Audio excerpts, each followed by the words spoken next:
My girlfriend kept her flat as a backup plan if we divorce, but expected me to buy our $500,000 dream house. I bought a downtown condo in my name only. Bye. I 33, engaged to Chloe 29. After 4 years together and 8 months engaged, our wedding was 3 months away. We seemed like the perfect suburban couple.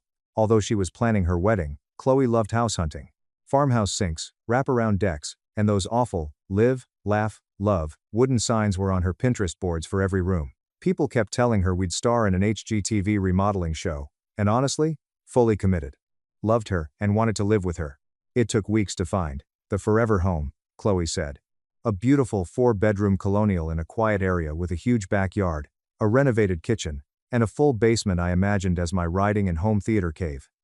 It was costly. Although it was expensive, I had saved for years. Sarah, our broker, called me a few days after my firm offer with good news. We were close. Sarah agreed to buy the house if I offered $65,000 more after the sellers countered. Guaranteed. I was glad. Chloe and I celebrated that night at our favorite downtown fancy Italian restaurant. I anticipated a lifelong milestone night. I debated the seller's counteroffer over expensive red wine. I add, it's an extra $65,000, but I can swing it. It's easy. We're getting the house. Everything changed for me. No cheers from Chloe. No smile. Instead, she swirled her wine glass, leaned in across the candlelit table like she was teaching, and said, "So, I've been thinking a lot about our living arrangements after the wedding." Cool, I thought. She discusses buying an expensive sectional sofa or negotiating the master bed side. She dropped a nuke instead. I've decided I'm going to keep my apartment. I stopped with a ravioli piece on my fork halfway to my mouth. You mean as a rental property? Like, for passive income? I asked, confused. She shook her head silently. No. Just to keep for me. Empty. I laughed briefly, thinking she was joking. Wait, what? She looked at me patronizingly like she was teaching a child math. Look, Liam, statistics show that a massive percentage of marriages just don't work out. I'm just being practical here. I'm going to keep paying rent on my place, just in case things go south between us. I need a backup plan. The fork slowly returned to my plate. Lowering my voice, I repeated, just in case? Don't take it personally, she whispered, sick and calm. Her drink was wine. It's exactly like insurance. You don't expect your car to crash when you pull out of the driveway, but you still pay for coverage every month, right? It's just smart. Here, most men would go crazy. Most men would get angry, rant in the restaurant, or claim deception. Me? My face was neutral despite a cold, hard knot in my stomach. Yes, clever move. I smiled slowly at my bride-to-be and nodded. Chloe's face sparkled like Christmas. My diamond necklace offer appears to have been accepted. I knew you'd understand. You're so logical. So, you'll call Sarah tomorrow morning about increasing the offer on the house? Absolutely, I said, retrieving my fork. But inside? I finished that house inside. Finished Pinterest boards. I probably was done with her. Unfortunately, if your future spouse is secretly planning to leave, why would you give them the keys to a brand new house you spent all your savings on? I stayed calm during dinner. I didn't react. I paid the valet after dessert and walking to the car. I didn't mind her treating our marriage like a business. But businesses have risk assessments, balance sheets, and penalties. After seeing her fully equipped exit, I refused to be the only moron spending all my money. Driving home that night, my brain was on fire. I watched 4 years of our love pass, each time different. She insisted on splitting petty bills to the cent, ignored my attempts to merge our bank accounts, and kept her finances private. She seemed very independent. Was stupid. It wasn't independence. Strategy calculated. She didn't invest in us. Plan B was her investment. Gone to bed. Chloe dropped her phone and texted her bridesmaids about our forever house, laughing. I planned while staring at the ceiling in the dark. I'd avoid her then. Probably too easy. She could lie, cry, or guilt me. No. I would match her vigor. She wanted insurance? Fine. Her insurance covered her. Just my insurance would pay off. Chess-like. After aggressively advancing her piece, she called her backup apartment an unbeatable strategy. My next move wasn't to knock her pawn over and cry. To hide the checkmate, I slid my knight. I called our realtor Sarah and drank coffee on my balcony the next morning while Chloe slept. Sarah beamingly answered the second ring. Hey Liam, I've got the paperwork ready to go for the $65K bump. Let's lock this dream house down. Instead, I inhaled and hit her. Hey Sarah. I really appreciate all your hard work on this, but go ahead and pull our offer entirely. Plans have changed. The other end was silent. Or, wait, what? Liam. You are literally one signature away from locking in this property. The sellers verbally indicated they would accept the $65K. What happened? Did you find an issue with the disclosures? Cold feet? No house issues, I said casually. I just reconsidered my financial options. The house is off the table. When she repeated her request, horrified and trying to save her commission, I refused. Her last sigh was heavy. Well, all right then. If you change your mind? I won't, I corrected respectfully. Thanks, Sarah. I hung up, ending the 4-bedroom suburbia dream. As Chloe dreamed of nursery paint samples in bed, I called Marcus, my college friend with a huge city premium real estate portfolio, to start phase 2. Hi, man. Is that downtown condo still available? He picked up. Marcus looked confused. The corner unit with the wraparound balcony and skyline view? The place is empty. But bro, I thought you and Chloe were buying a suburban house? Change of plans, I said. May I see it now? 2 hours later, I stood in a stunning downtown condo with an office, an open-concept living area, floor-to-ceiling windows, and a balcony overlooking the Chicago cityscape. Though not family material, it was perfect for a guy who didn't want dead weight on his financial future. Marcus looked at me from the granite kitchen island. Really? Chloe thinks? I smirked at the city below. I'll sign the paperwork today. Statistics show we need to be practical, says Chloe. I did it on the kitchen island. Full background check, deposit, etc. Boom. Full upfront payment. No strings. The deed and lease were mine alone. I could live there, build equity, and rent it out if I moved. Chloe would drain her bank account every month to rent an empty condo for her insurance plan. The condo had a secure underground garage, a rooftop lounge with fire pits, and a modern gym. I felt 10 pounds lighter after carrying my first box of goods into the condo. I spent the afternoon setting up my office with twin monitors, putting my expensive road bike on the spare living room wall, and packing the stainless steel fridge with my favorite food. I received an enthusiastic call from Chloe at 6 p.m. on her way home from work. Did you discuss the counteroffer with Sarah today? Are we getting the house? In my new ergonomic office chair, I watched the city lights come alive. Actually, I withdrew the offer. The silence was oppressive. She lowered her voice. What? Why? I spoke softly. Your dinner speech last night inspired me. About practicality, smart planning, and statistics. I bought a downtown luxury condo instead. The size suits me. You bought a condo? She shouted on my phone. Alone? After the wedding, where do I live? Without seeing her, I shrugged. Your apartment? The one you keep? Remember, just in case. Her voice shook with anger. That's ridiculous. It's a backup, not our home. Your house should house us. Oh, I said, pretending to understand. I thought you meant you wanted to live there. My fault. She breathed deeply into the receiver and said, Liam, this isn't funny. You're spiteful. I'm practical, I said gently. You showed me divorce statistics. Protecting myself and my assets is only logical. Chloe was there, her hair frizzed from hurrying over, still in her work blazer, when the door opened 20 minutes later. We need to talk about this massive misunderstanding right now. I leaned against the doorframe and folded my arms peacefully. Misunderstanding? This? Pointing around the condo. The home. A condo. Buying this place without my consent. She pointed at my wall-mounted bike. You're twisting what I said last night. I sat on my new leather couch and stared at her. You wanted your apartment for security. I told you it made sense. I got my own security. Angry. That's not marriage. We live together, but I keep my place as a backup. Right. I nodded slowly. So, you'd pay thousands in rent on an empty apartment and half the mortgage on $1 million suburban home? Not financially viable. She blushed and looked away before replying, I wouldn't pay half the mortgage. You earn more than me. A deep laugh broke out. It is. Truth finally emerges.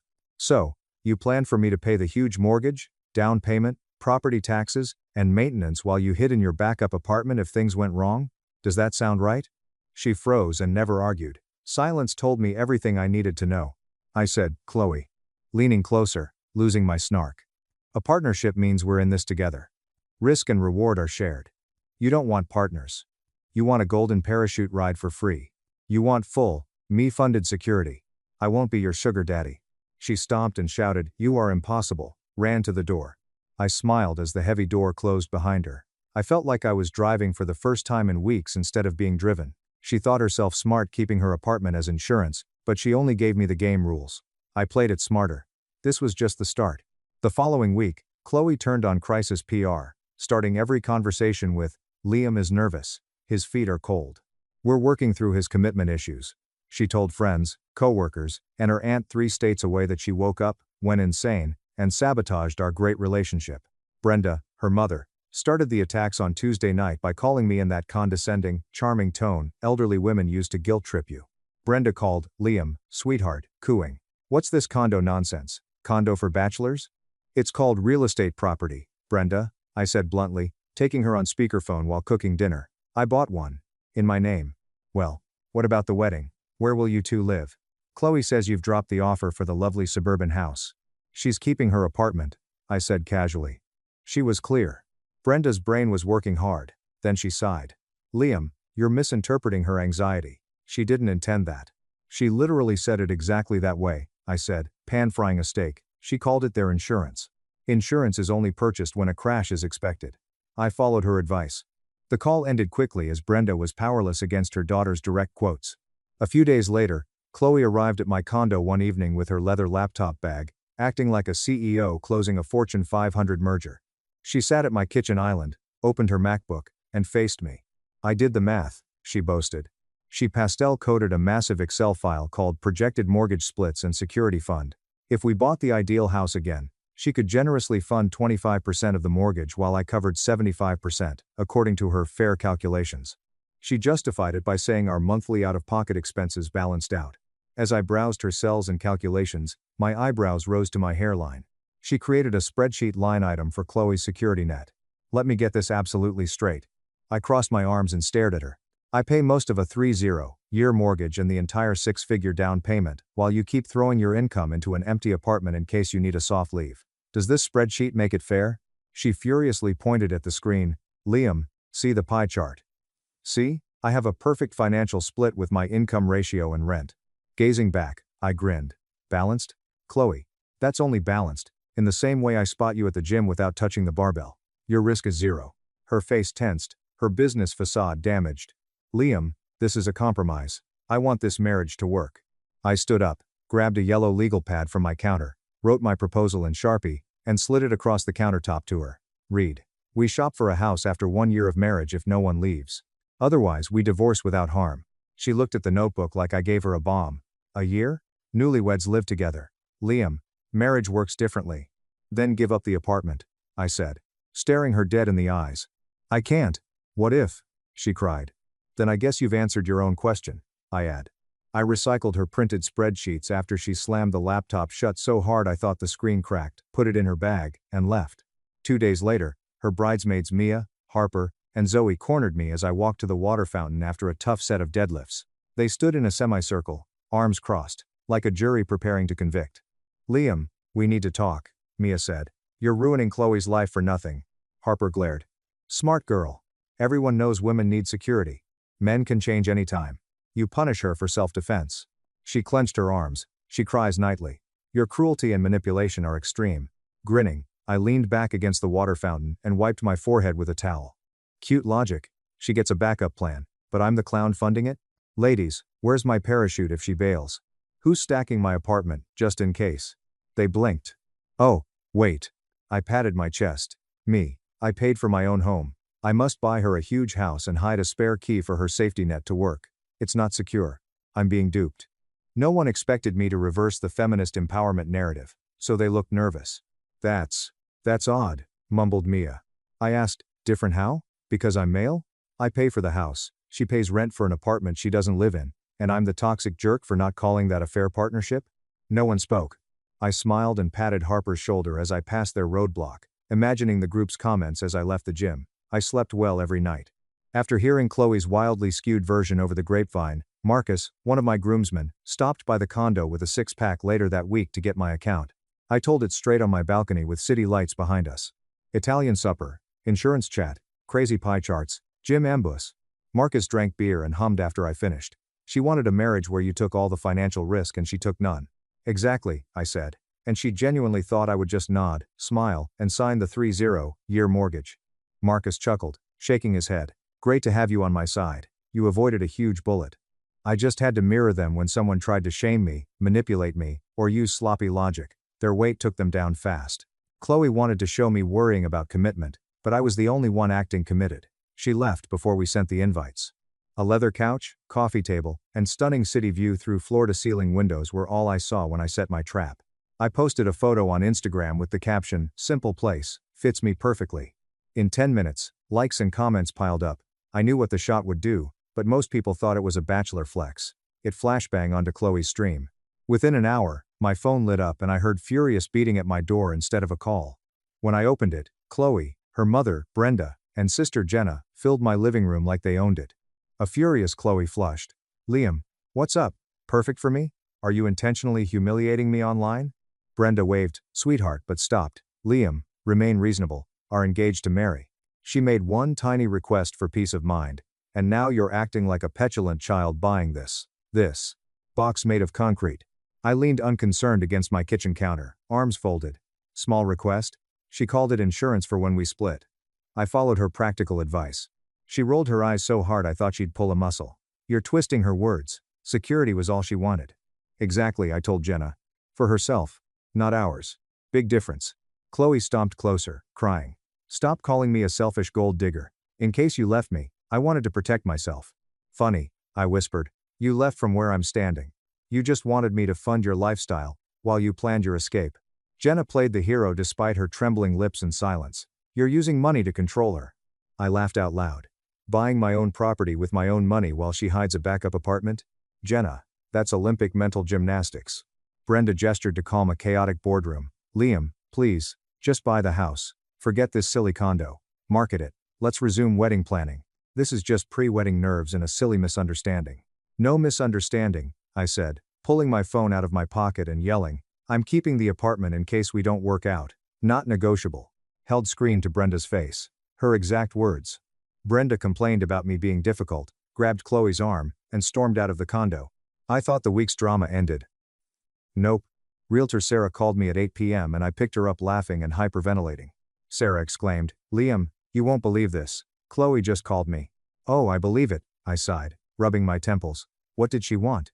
"I assume she wanted to yell at you for letting me withdraw the offer?" "No," she said. "She asked if the house was still available." "Is it?" "No, it sold Friday.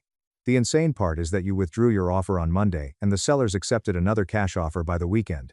She requested to buy it herself. She said you two were restructuring your financial arrangement and asked about zero down payment first-time buyer programs." I laughed bitterly. "Guess. She wanted my earnest money deposit too?" Sarah grew serious. "Yes. She asked if your $15,000 earnest money could roll over into her name since you made the initial offer together." I sat back, laughing at the ceiling. "We are not even married, and she is already trying to legally hijack my money solo." Sarah sighed. I told her, "The contract ties earnest money to the buyer." She cursed at me and hung up when I told her it couldn't be granted without his notarized consent.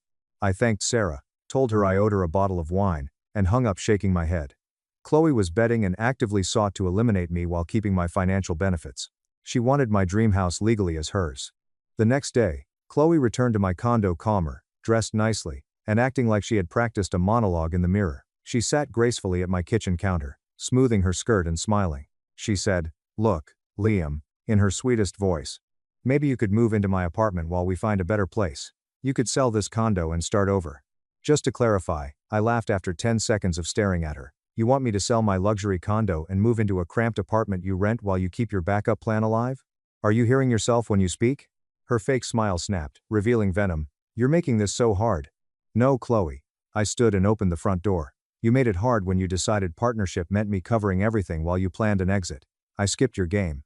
I closed her door, locked the deadbolt, and realized something crucial. She thought she was smartest, the organizer, and the most secure, but she was drowning, and struggling to maintain her facade. Since I held all the cards, I had no intention of folding. Chloe's next move was insane, so she must have felt she was losing. I thought someone had crossed their wires when relatives and out-of-state coworkers started texting about our new address. My mother called me frantic. Mom demanded, "What's up, Liam? Your Aunt Susan called me." Today, her wedding invitation arrived with a new return address. A home address. "You said you bought a downtown condo?" My stomach pitted as I frowned. "Mom, what address? Read it to me." I clenched my jaw as she read the suburban dream home address. I had pulled our offer weeks earlier. "She printed new invitations," I muttered, rubbing my face. "Mom, she updated wedding invites without my knowledge. She is pretending to our family that we own a house sold to strangers 2 weeks ago." Mom groaned. "Liam, the wedding is in 3 months. Questions will arise." "Good," I said coldly. Maybe they'll ask her the right ones. Chloe worked that way, image first, reality later. If reality didn't match her Pinterest aesthetic, she created one and expected others to follow. Within days, my country club venue manager called about a missing secondary deposit, my luxury photographer emailed a final payment reminder, and even the caterer called to confirm the prime rib headcount and, more importantly, whose credit card covered the final $12,000 bill. I wrote to each, remove my name from the contract, and cancel my portion immediately. Please note that I am not financially responsible if my name is not on it. Chloe signed. The debt is between you and her. The videographer sighed with relief over the phone. I knew something was up. She said you would wire the money 3 weeks ago, but she ignored my calls. Thanks for clarifying. I laughed, no problem. Consider yourself free. Like tearing down her fantasy castle, I removed my name and credit card when vendors called, leaving her with the huge financial burden of a rapidly disintegrating wedding. The lowest, most desperate stunt followed. I returned from the gym one night to find a thick, heavy manila envelope with no return address in my lobby mailbox. I sliced it open with a kitchen knife upstairs and found a stack of dense legal paperwork. The loans were documented. Heavy mortgage application. Skimming the pages made my stomach turn violently as she completed all my personal information. The annual income, employment history, and social security number match almost perfectly. The bottom of the last page had my signature forged. Timely call from Chloe, who sounded optimistic like she had cured a disease. Did you check mail? Guess what? Found a solution. We no longer need that big dream house. I applied for a smaller one in the next town. Cheaper, easier payments. You can afford it yourself, and it'll work out great once we're married. I froze at the forged signature and spoke dangerously low. Chloe, did you start my federal loan application? She replied quickly, Liam, it's not fraud. Sensing my tone, we're marrying. Is what you have mine? Just the next logical step for our future. I sped up paperwork to save time. No fraud? I lit the papers. Chloe, this is a crime. My signature was forged on bank documents. Stop twisting everything, she yelled, losing her sweetness. I am trying to save us. This is how real couples build their future. Stop acting like you're some huge victim here. My laughter was bitter and hollow. Victim? No. I'm just the guy whose psychotic fiancé is signing his name on federal bank documents like it's monopoly money. Her voice went sharp and threatening. Listen to me. If you don't sign those papers for real and buy that house, I will have no choice but to tell everyone. We know that you are financially abusive. I will tell them you are actively trying to make me homeless. I looked at the forged papers in my hand, and then at my beautiful, paid-for condo. The irony nearly choked me. You already have an apartment, Chloe, I said flatly. You're not homeless. You're just greedy. She shouted, that's not the point. It is exactly the point. I replied. You keep screaming about security, but the only security you want is mine. You refuse to risk a single dime of your own money. You want me locked into a 30-year mortgage while you keep your escape hatch warm. We're done. Liam? No. Enough? I said. If you need to extort a house out of me in order to marry me, while you still keep your secret apartment, then we shouldn't be getting married at all. The wedding is off. Silence at stake. A shaky, arrogant laugh followed. You can't call my bluff like that. You love me. Even though my heart was racing, I smiled. I just did. I hung up. I immediately put a massive fraud alert on my credit report, locked my SSN with all 3 bureaus, and shredded the forged mail she sent me. That night, as I sat on my balcony, the city skyline stretched out infinitely, I realized something profound. Every fake invitation, insane spreadsheet, and forged document she made said the same thing. Marriage wasn't Chloe's goal. She wanted a legally binding contract of me carrying all the heavy weight and her golden parachute on her back. She thought I was played. She had only proven that I was right to quit before she could legally trap me. If she thought the cancelled wedding was the end, she hadn't seen anything yet. A few days after the loan stunt, violence erupted online. Jenna, her sister, released a massive Facebook post directed at me after getting too drunk and self-righteous. My sister deserves better than a toxic, manipulative man who won't buy her a house. Trash Liam. He made it a circus, and cancelled the wedding to punish her for wanting to feel safe in her relationship. Maintain peace, ladies. Men are trash. Quickly gained traction. Her echo chamber friends joined in. Hearts, angry faces, and sympathy comments rolled in like a lifetime tragedy. Then the story began to unravel. Mia, Chloe's bridesmaid, said, "Girl, I told you to wait until after the wedding to tell him about keeping the apartment. You rushed it." Harper said, "Honestly, she should have just let him buy the house first, secured her name on the deed, and then brought up the backup apartment. Her timing was way off." My favorite, from Zoe. "This is exactly why you don't date men who think financial equality goes both ways. Secure the bag first. The mask slipped in public comments. They didn't dispute her devious exit plan. They hated that she was stupid enough to tell me her plan early. Anyone with half a brain could see the scam unfold live. No defense was needed. I screenshotted the entire thread, sent it privately to a few key family members on both sides who were asking questions, and let Chloe's support squad reveal her true intentions. Chloe kept swinging. Tom, her father, unexpectedly visited my condo building the next morning. A resident was tailgated into the lobby and my door was banged.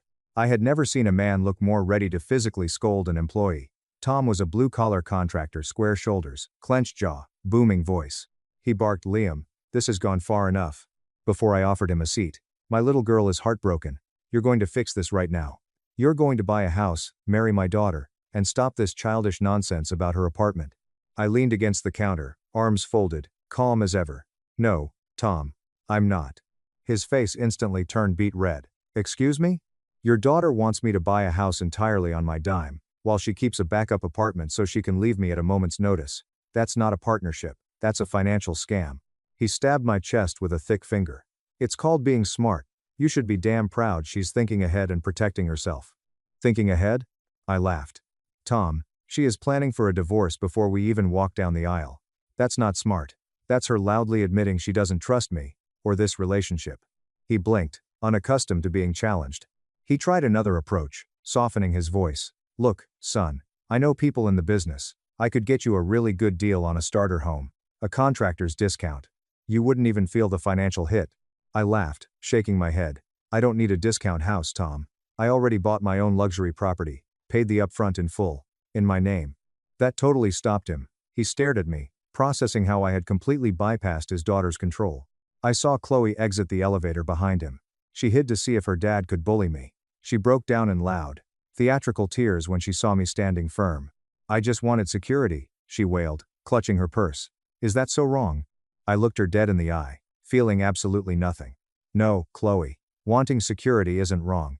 But expecting me to provide 100% of it while you hoard your exit plan in secret? That's wrong." Tom stepped closer, puffing his chest out like a silverback gorilla trying to intimidate a rival. "Now listen here, you arrogant little—" "No. You listen." I snapped, my voice finally rising to match his. "Your daughter spent 4 years with me. I never cheated. I never abused her. I never gave her a single reason to doubt my loyalty. And yet, she still demanded divorce insurance funded by my bank account. What does that tell you?" He opened his mouth to yell, but I didn't let him speak. "It tells me she doesn't actually want to marry me," I continued, pointing at Chloe. "She wants to marry my wallet. She wants all the perks of a wealthy husband, but the absolute safety net of staying single. That is not a marriage. That is a predatory contract where I lose either way." For once in his life, Tom had nothing to say. Chloe's fake tears stopped just as suddenly as they had started. Her face hardened into a mask of pure resentment. "Fine," she spat out. "Yes, I wanted security. Yes, I wanted to make sure I'd be okay if things went wrong, because that's what smart women do." "And what do smart men do?" I asked quietly. She glared at me, waiting for me to trip up. I didn't. I leaned in slightly, lowered my voice, and delivered the final blow. Smart men don't sign up for a one-sided deal. Smart men don't buy houses for people who are already packing their bags. Smart men know when to walk away.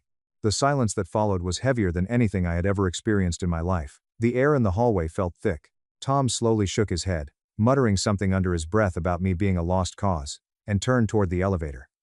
Chloe followed him, but not before shooting me a look of pure, unadulterated hatred. I stepped back into my condo, shut the heavy door, and locked it. I stood there for a long moment, breathing steady, listening to the hum of the city outside my windows. And then, it finally hit me. The end. That was the real, definitive end. There was no fixing it, no negotiating, no late-night compromise texts. The only thing left was the fallout. 2 weeks later, the wedding was officially, publicly called off.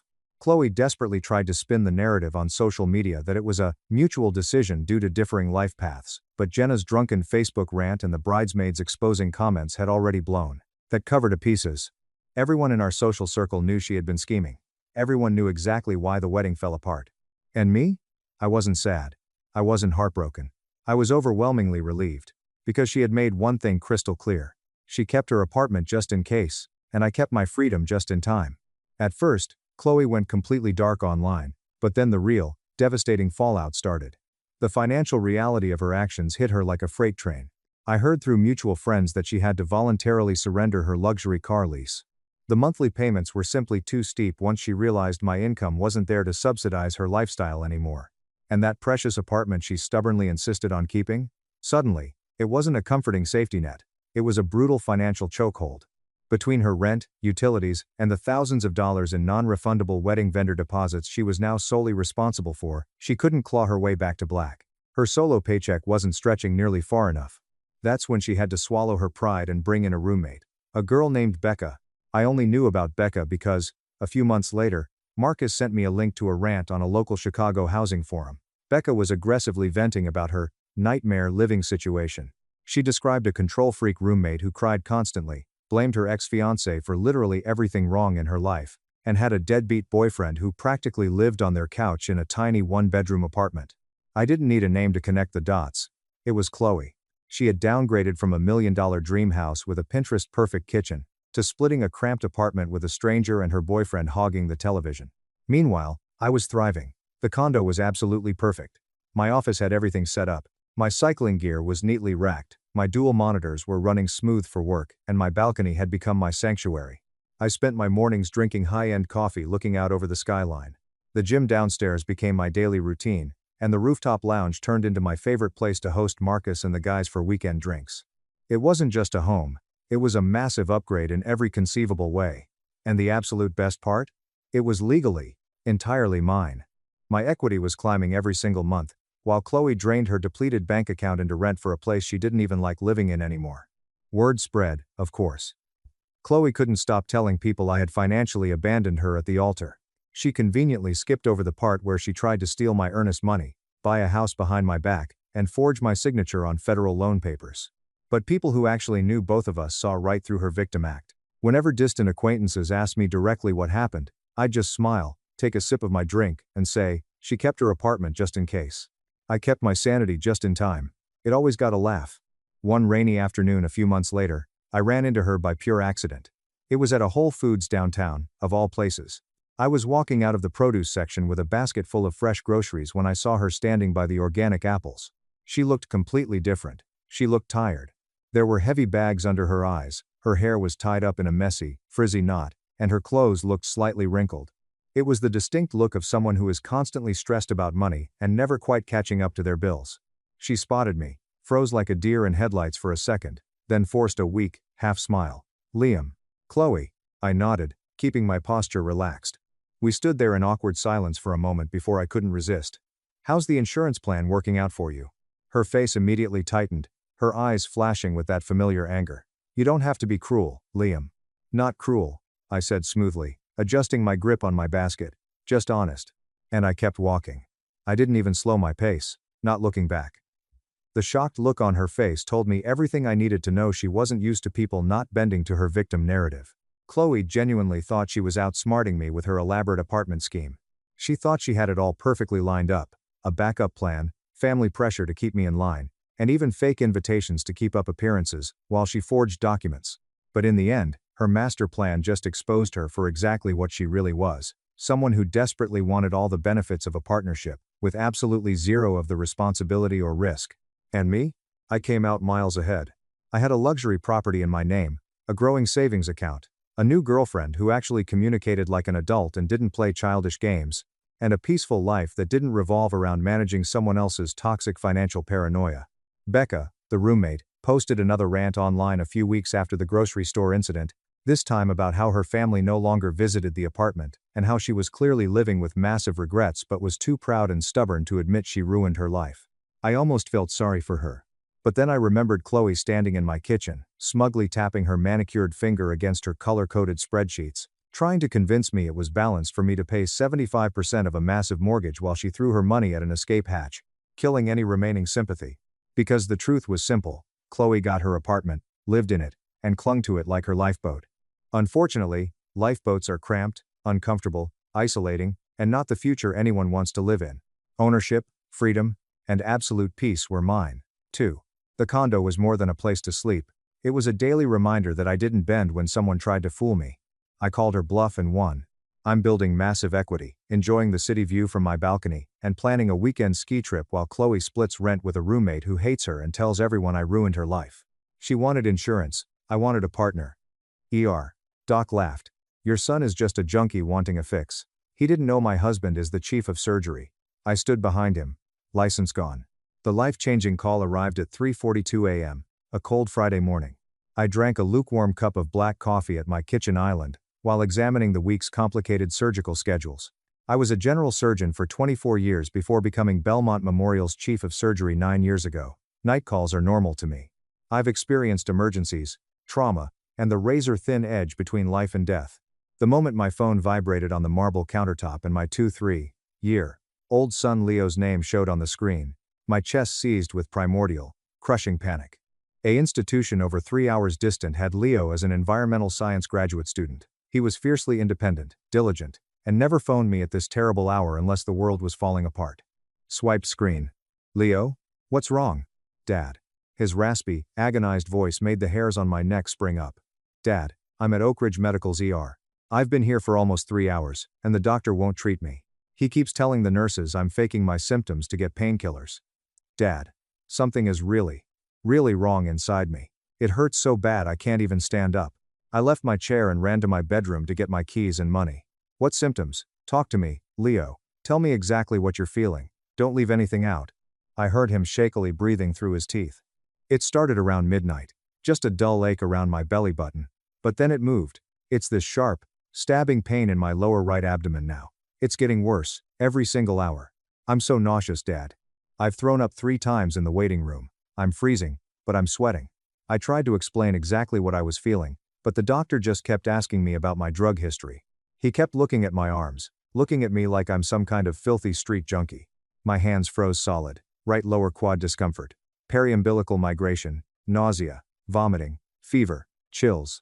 It was classical acute appendicitis. We teach first-year medical students this textbook symptom progression. If this hospital refused to treat him for appendicitis, his appendix was a time bomb. His abdominal cavity would fill with contaminated bowel contents if it ruptured. It was peritonitis. That signified serious sepsis. That posed a scary death threat. Who is the attending physician? I asked, adopting my operating room voice. Dr. Thorne, Leo breathed. A moan of pain that broke my heart. Dr. Marcus Thorne. He won't even examine me properly, Dad. He came in, did this incredibly quick, rough press on my stomach, barely even felt my abdomen, and then literally rolled his eyes. He told the triage nurse to give me a dose of Tylenol, give me some discharge papers, and get me out of his ER. Leo, listen to me very carefully, I whispered, putting my car in reverse and pulling out of my driveway so fast my tires screamed on the slick asphalt. Do not let them discharge you. If they try to make you leave, you refuse. You tell them your father is Dr. Arthur Sterling, chief of surgery at Belmont Memorial, and I am on my way. Do not leave that hospital bed. If your appendix ruptures because this arrogant fool delayed your treatment, I am going to make sure people lose their medical licenses and go to prison. I drove at 85 miles per hour on the highway in the pitch-black night, seeing every surgical problem under the sun. I've witnessed delayed diagnosis, devastating medical misconduct, and devastated families. Lazy, prejudiced doctors who let their personal biases supersede their clinical judgment have always made my blood boil the most. Young male ER patients with acute stomach discomfort are tragically often rejected as drug seekers. This is especially true if they look a certain way, have tattoos, piercings, or appear to use drugs. On both arms, Leo got colorful tattoo sleeves representing rare plant species. His hair was in a long bun, and his left nostril sported a little silver ring. A lazy, biased doctor using profiling instead of medicine saw my son as the stereotype they used to excuse not doing their duties. Leo was a clever, kind-hearted academic who spent his weekends washing oil off birds and treating injured foxes at wildlife rehabilitation centers. He had never used a hard drug.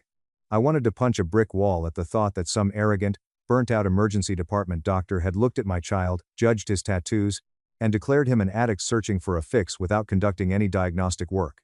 Oak Ridge Medical was normally a 3-hour journey. 2 hours and 45 minutes. I used my Bluetooth during the harrowing drive. First, I stayed on the line with Leo, listening to his ragged breathing, calming him, and monitoring his symptoms. I called several of my elder medical colleagues to learn about Dr. Marcus Thorne when he was too fatigued to speak. What I learnt on the road disgusted me. Thorne, 48, had been an ER doctor for 16 years and had a terrible reputation in the medical whisper network. Multiple formal complaints from outraged individuals claimed he disregarded their severe symptoms, delaying care and causing danger. The complaints never stuck. Why? Because the cowardly Oak Ridge Hospital administration kept resolving complaints secretly with non-disclosure agreements, afraid of negative PR, and the state medical board had never been forced to conduct an official inquiry. ER nurses viewed Thorne as wildly dismissive, aggressively arrogant, and quick to classify minority or unusual-looking patients as drug seekers without even basic clinical examinations. One of my closest colleagues, a veteran trauma surgeon who had unfortunately worked with Thorne a decade earlier, told me bluntly over the phone, "Arthur, Marcus Thorne, is a lazy, dangerously complacent doctor who is coasting on his old credentials.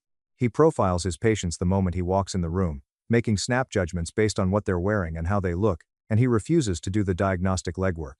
The sun was just rising as I arrived into the Oak Ridge Medical Center parking lot at 6:28 a.m. Leo had been in the emergency room for nearly 6 hours without medical care. 6 hours of severe appendix inflammation. 6 hours of pressure building inside that small organ, tissue decaying, walls thinning, threatening to explode and fill his body with dangerous microorganisms. I entered the Oak Ridge ED through sliding glass doors. I skipped front desk check-in. My Belmont Memorial Chief of Surgery ID badge was visible on my lapel, and my rage was firmly, dangerously controlled. ER smelt like dirty coffee, industrial bleach, and despair. After bypassing the triage desk, I discovered Leo in a small, curtained bay in the department's far corner. My heart fell into my shoes when I drew back the fabric. Leo was hideous. The grayish-green color on his complexion was revolting. He was soaking with cold perspiration, curled up in a fetal position on the small, uncomfortable gurney, gripping his right abdomen to keep himself together. A young ER nurse checked his blood pressure by his bed. She appeared distressed. "Sir, are you family? You can't just walk back here," she replied. Her voice lacked authority, her eyes showing satisfaction that someone had finally found this boy. "I am his father. I am Dr. Arthur Sterling, Chief of Surgery at Belmont Memorial Hospital," I stated quietly. My badge caught her attention immediately. "Dr. Sterling. Oh, thank God. I've been incredibly concerned about your son. His fever just spiked to 102.8, his heart rate is tachycardic, and his pain level is escalating rapidly. I have personally paged Dr. Thorne 3 separate times to come back and reassess him, but he keeps blowing me off, saying the patient is just exhibiting aggressive drug-seeking behavior and needs to be discharged." I gazed down at my son. He was shivering violently. "Leo, it's Dad. I'm here. I need you to try and straighten your legs out for me, just for a second." Leo sobbed in pain. "I can't, Dad. It feels like I'm being stabbed with a hot knife. It hurts too much. Please make it stop." Not waiting for permission, I gently, expertly palpated his abdomen on the gurney. The moment my fingertips touched his right lower region, especially over McBurney's point, Leo screamed in anguish and nearly levitated off the mattress. Tenderness returns. Severe muscular guarding, abdominal boredness, high fever, pain that worsened and moved throughout 6 hours. More than acute appendicitis. My clinical signs screamed. An appendix ruptured. The infection spread. "Where exactly is Dr. Thorne?" I asked the nurse again, and my cold, emotionless voice made her step back. He's at the main charting station. Just down the hall to the left." I left Leo's bay. I moved slowly down the antiseptic hallway. The main charting area's window revealed a man in his late 40s in wrinkled scrubs and a white coat, leaning back in an ergonomic chair. He laughed out loud at a doctor's joke while drinking coffee. He had the nonchalant, relaxed attitude of a mediocre man who had never been punished for his career failings. I went straight to the charting station. "Dr. Thorne." His chair slowly turned as he stopped laughing. He was still amused, but angered by the interruption. "Yes? Can I help you? Families aren't supposed to be back here. I am Dr. Arthur Sterling. I am the Chief of Surgery at Belmont Memorial Hospital. I am also the father of Leo Sterling, the 23-year-old young man in Bay 4 whom you have been negligently refusing to treat for the past 6 hours, despite massive, glaring clinical signs of an acute abdominal emergency." I watched his expression transform with intense enjoyment. Smug joy disappeared abruptly. Deep confusion replaced it. And then, when my name, title, and the circumstances registered in his brain, his face drained completely of blood, turned paper white. Chief of Surgery," Thorne muttered, shaking his coffee cup. I didn't realize. He said his name was Leo Sterling. I didn't connect the names." "You didn't connect the names because Sterling is a common surname," I said, dangerously quiet to ensure every doctor and nurse in that station could hear me. And even if you had connected the names, Dr. Thorne, it shouldn't damn well matter. You are a licensed physician. Your sworn duty is to assess, diagnose, and treat patients based on their clinical symptoms, not to make wildly. Thorne rose up to recover some authority by puffing his chest. Now, hold on a minute, Dr. Sterling. Your son presented with vague, generalized complaints and a history that was highly inconsistent with serious surgical pathology. His pain behaviors seemed heavily exaggerated, and he specifically kept asking for narcotic pain medication. That is a massive red flag for drug-seeking behavior in our ER. Did he walk in asking for narcotics?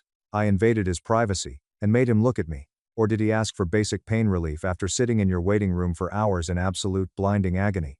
Tell me, Dr. Thorne, did you run a CBC panel? Did you order a metabolic panel? Did you order an abdominal CT scan with contrast? Did you perform a proper, documented physical exam, with an assessment for peritoneal signs? Or did you take one single look at a young man with tattooed arms and decide he was a junkie? Thorne clenched his jaw. I utilized my clinical judgment based on 16 years of emergency medicine experience. Not every single patient who walks in here complaining of a tummy ache needs thousands of dollars in extensive imaging. This hospital would go bankrupt if we ordered CT scans for everyone who claims to be in pain. Clinical judgment requires an actual clinical assessment, I said. Open his chart, right now. Show me your documentation. Thorne paused, looked around at the hushed workers observing the execution. He clicked his mouse and displayed Leo's electronic medical record on the monitor with shaky fingers. Leaning over his shoulder, I quickly studied the screen. My fists were so tense, my knuckles turned white. Triage found raised temperature, heart rate, and respiration, all indications of systemic disease. Physician physical exam notes. Patient reports abdominal pain. Casual palpation shows mild soreness, not acutely pathological. Symptoms seem exaggerated. Strong drug-seeking suspicions. Prescribed 500 mg acetaminophen. Recommended immediate discharge. The end. All his medical attention was that. Complete abdominal exam was not recorded. Testing rebound pain, rigidity, or guarding is not mentioned. Laboratory blood work not ordered. Please no images. No alternative diagnosis. A dismissive, biased assumption and a bad prescription for OTC Tylenol. This isn't a medical assessment, Dr. Thorne. I stated out loud in the quiet room. This is gross negligence. This is catastrophic medical malpractice. Thorne's face turned red with anger and defense. You cannot just march into my emergency department and start throwing around baseless accusations. I am an experienced, board-certified physician, and I made a standard judgment call based on the patient's presentation. Your prejudiced, lazy assumption based on his appearance and incompetence likely ruptured my son's appendix, I added, taking my phone out of my pocket. I am calling Dr. Elena Rostova, your chief of emergency medicine. I am requesting an immediate, emergency surgical consult from your on-call general surgeon, and then, Dr. Thorne, I am going to file a formal, heavily documented complaint with the state medical board to rip your license away. Not waiting for his reply, I ignored him and returned to Leo's bay. My son was crying quietly, his face in the thin hospital pillow. Dad, it's getting so much worse. I feel like I'm dying. I know, buddy. I know, I said, pushing back his sweaty forehead hair. I'm fixing this right now. You are going to be okay. I called Dr. Elena Rostova. Elena was a longtime colleague from state medical administration boards. She answered the second ring with a sharp voice. Arthur, it's early. What's going on? I skipped small talk. I provided her a precise clinical overview. Elena, I am standing in your ER, 23-year-old male. 6-hour history of severe, progressive right lower quadrant pain. High fever, nausea, vomiting, massive rebound, tenderness, and board-like rigidity. Absolutely zero diagnostic workup completed by your attending. Symptoms are perfectly consistent with acute appendicitis, and based on my physical exam, he has already perforated. The attending is Marcus Thorne. Elena did not speak for 3 long seconds. Swearing loudly, she cursed viciously. I am 20 minutes away. I am waking up Dr. Hayes from general surgery and sending him down to you right this second. And Arthur, I am so incredibly sorry. Thorne has been a massive liability for years, but HR and legal haven't let me fire him because we didn't have a bulletproof, documented incident to survive a wrongful termination suit. This is the bullet. Dr. Jonathan Hayes entered the ER exactly 12 minutes later. The late 30S surgeon was smart and focused, definitely taking his profession seriously. He introduced himself to Leo, softly explained his plan, and performed a thorough abdominal exam. Hayes became worried as he touched Leo's midsection. He stared at me with professional regard. Severe rebound tenderness. Exquisite pain over McBurney's point. Significant guarding. With his vitals in the timeline, I am highly concerned about a perforation. We need stat labs, and an abdominal CT with contrast right now. But honestly, Arthur, we both know what this is. We're prepping an OR. The ER personnel rushed quickly, fearing my presence and Dr. Rostova's wrath. CT results arrived 45 minutes later. They proved my greatest nightmare. A burst appendix, massive early peritonitis symptoms, fluid in the abdomen is infectious, severe right lower quadrant inflammation. Leo needed urgent abdominal surgery. Dr. Rostova arrived as they wheeled Leo out of the bay. She appeared furious and was a powerful woman in her 50s. She glanced at the CT images on the monitor, then marched up to Dr. Thorne near the nurse's station, trying to appear busy. Dr. Thorne. My office. Now. Rostova shouted. Her look softened as she faced me. Arthur. We are taking your son up right now. Hayes is brilliant. He will take excellent care of him. I promise you, there will be hell to pay for this. I held Leo's icy, trembling hand as I walked his gurney to the operating room. Dad, I'm really scared, Leo said, shedding tears. What if I don't wake up? You are going to wake up, I replied firmly, fighting back a choke of panic. Dr. Hayes is a fantastic surgeon. They are going to clean out the infection, take out the bad tissue, and you are going to be completely fine. I will be sitting right here, when you open your eyes. My hand was weakly squeezed. I wasn't making it up, Dad. I wasn't faking it for drugs. He just wouldn't listen to me. My heart hurt. I know you weren't, Leo. You did everything right. This is not your fault. None of this is your fault. I lost my son when the surgical suite's hefty double doors opened. As they carried him to the operating table and prepared the anesthesia, I stood alone in the chilly, sterile hallway, peering through the narrow wire mesh windows. I shook violently for the first time since the call. My son nearly died of sepsis because a lazy, egotistical doctor allowed his personal biases outweigh his medical training. I entered the surgery waiting area, poured myself a terrible hospital coffee I didn't drink, and grabbed my phone. The war started. First, I contacted Claire, Leo's mother, my ex-wife. She deserved to know what was happening from a state away. Though groggy, she woke up as I uttered Leo's name. I told her about Thorne's horrible dismissal, the ER visit, the delayed diagnosis, the rupture, and the emergency operation. Claire was crying into the phone when I finished the timeline. Arthur, he could have died. If he hadn't called you, if he had just listened to that monster and taken an Uber home, he would have gone to sleep and he never would have woken up. I know, Claire, I responded, first cracking my voice. But he didn't. He called me. He is in surgery right now, and he is going to survive this. I am booking the next flight out of Logan, she argued. I will be at the hospital by noon. I made the most essential call of the morning after Claire's call. I called Victor Vance, my personal attorney and one of the East Coast's most vicious, successful medical malpractice lawyers. I had worked as a high-paying expert medical witness on several of Victor's largest lawsuits for nearly 2 decades. Victor responded like a shark scanning the ocean for blood. Arthur, it's 8 a.m. Who did what? I planned the entire process clinically. The timeline. Displayed symptoms. The absence of diagnostics. Unfair charts. Treatment delay. A burst appendix. An imminent peritonitis. Victor listened silently. I heard his pen frantically scratching a legal pad. After I finished, he whistled softly.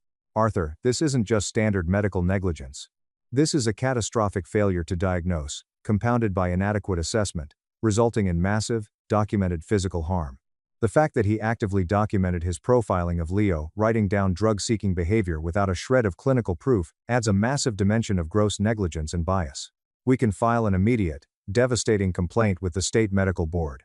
And depending on how Leo's surgery goes, we have absolute grounds for a massive civil suit against both Thorne and Oak Ridge Medical. I want more than just a standard complaint, Victor, I remarked, glancing at the waiting room wall. I want Thorne's medical license permanently revoked. I want a full, public investigation into his entire practice history. I want to utterly destroy his ability to ever wear a white coat again. I want to make sure this never, ever happens to another patient. Victor halted. You're asking for a total war, Arthur. The hospital's insurance company will fight back hard. They will try to protect him, to protect their own bottom line. The medical board moves like molasses. This process could take years, and it will drag Leo through the mud. I do not care if it takes the rest of my life, I said. My son is currently having his abdomen irrigated because a doctor was too prejudiced to do his damn job. That is unacceptable. We go to war. Start the paperwork, Victor urged. Get me every single page of Leo's medical records the second he is out of recovery. Surgery lasted 3 painful hours and 45 minutes. When Dr. Hayes entered the waiting room, he looked fatigued, his surgical cap pulled low, yet he smiled with relief. Arthur. He's okay, Hayes remarked, removing his mask. The appendix had completely ruptured, just as we suspected. There was significant purulent contamination throughout the peritoneal cavity. We performed a full appendectomy, spent over an hour extensively irrigating his abdomen to clear the infection, and placed 2 surgical drains. He is going to be in an immense amount of pain, and he will need heavy ID antibiotics for at least 4 or 5 days here in the hospital, but he is strong. He should make a full recovery.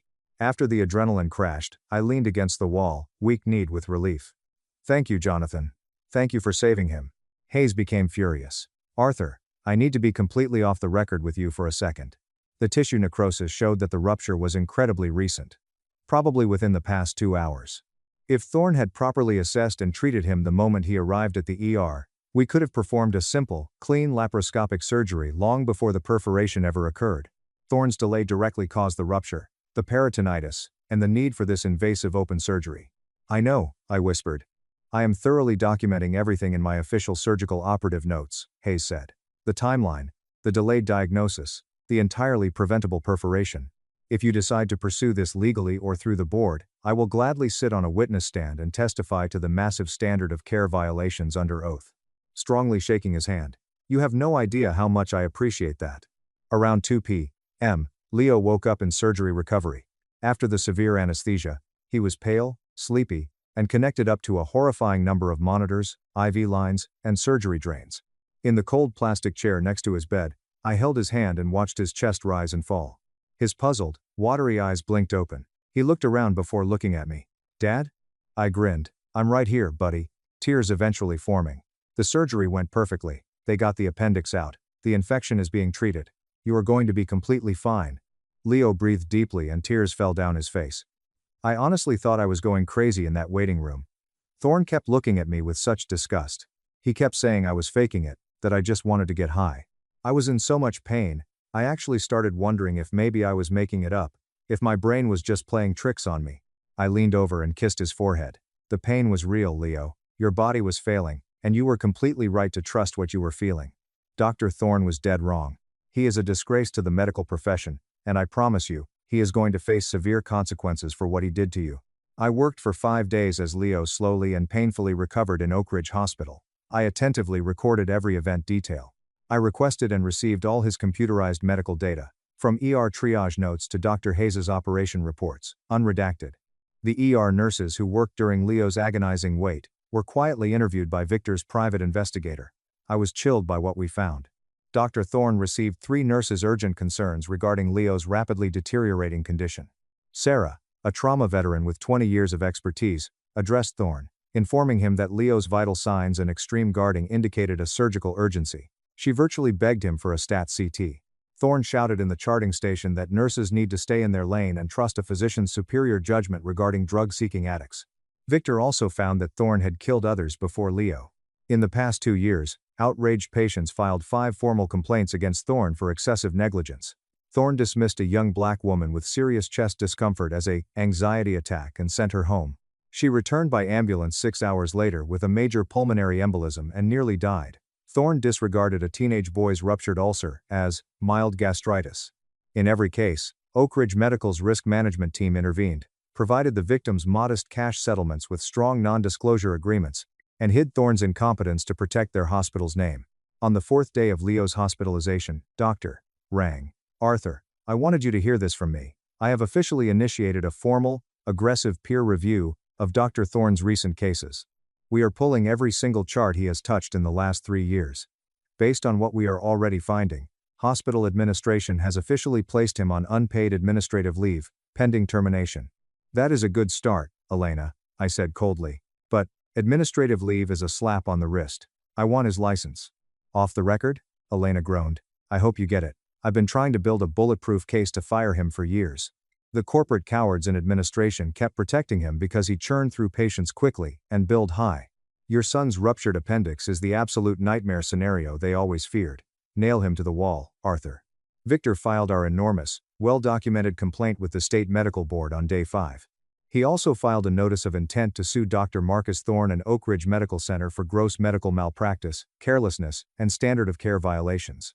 Very predictable was the hospital's corporate response. Within 48 hours, Their enormous legal team hurriedly requested an immediate settlement meeting with Victor. They planned to quietly end this PR problem like they had others. Victor discussed their initial offer with me later that day. Arthur, they are terrified. They are offering a preliminary settlement of $300,000. It comes with a strict non-disclosure agreement, and it requires you to immediately withdraw the medical board complaint against Thorne. Absolutely not, I said without hesitation. $300,000 is blood money. It would cover Leo's medical bills, but it lets Thorne walk away clean to butcher someone else. I do not care about the money, Victor. Tell their lawyers to take their NDA and shove it.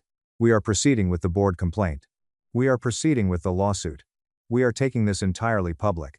Victor chuckled. I was hoping you'd say that. But you need to understand, Arthur, going public means Leo's medical history will be scrutinized. The press will get involved. The hospital will try to drag his name through the mud to make Thorne look reasonable. Leo and I have already discussed it. We are ready. Burn them down.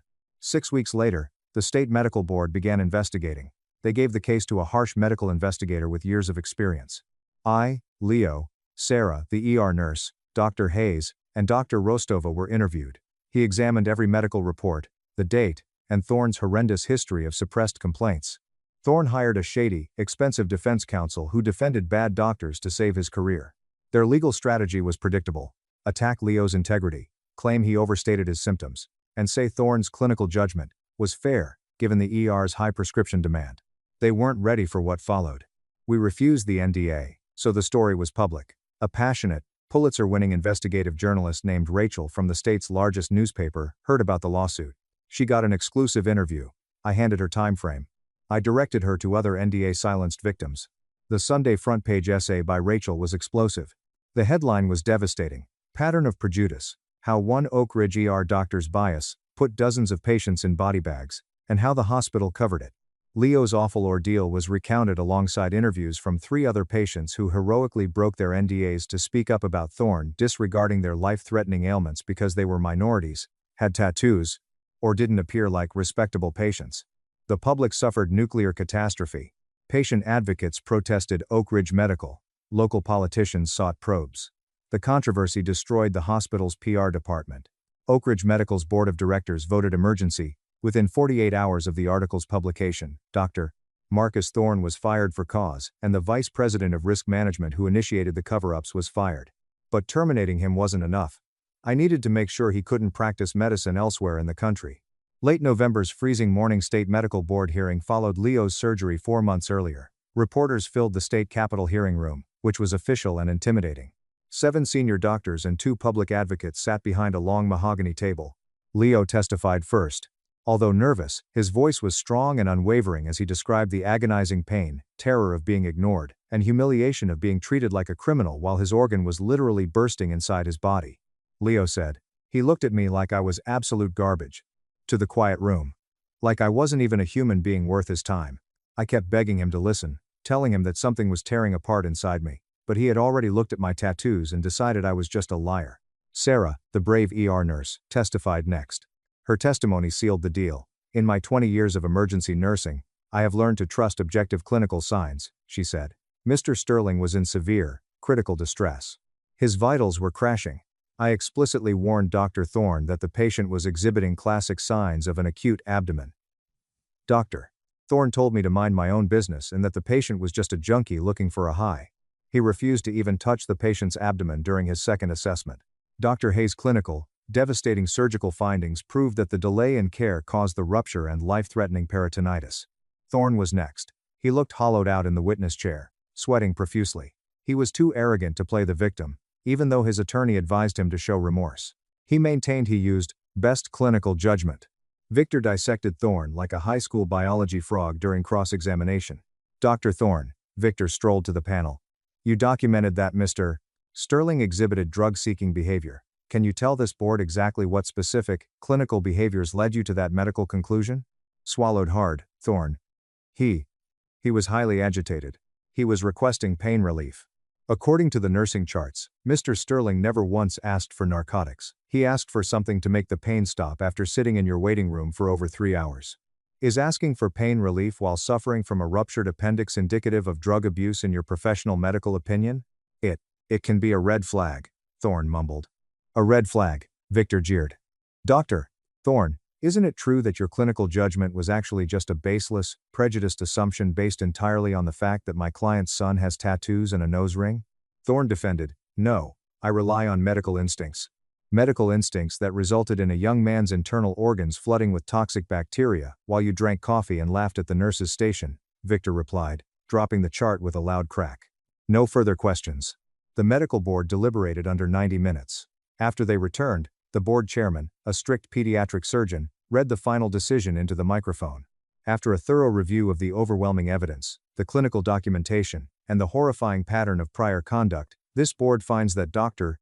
Marcus Thorne has committed gross negligence, catastrophic failure to meet the standard of care, and severe professional misconduct driven by personal bias.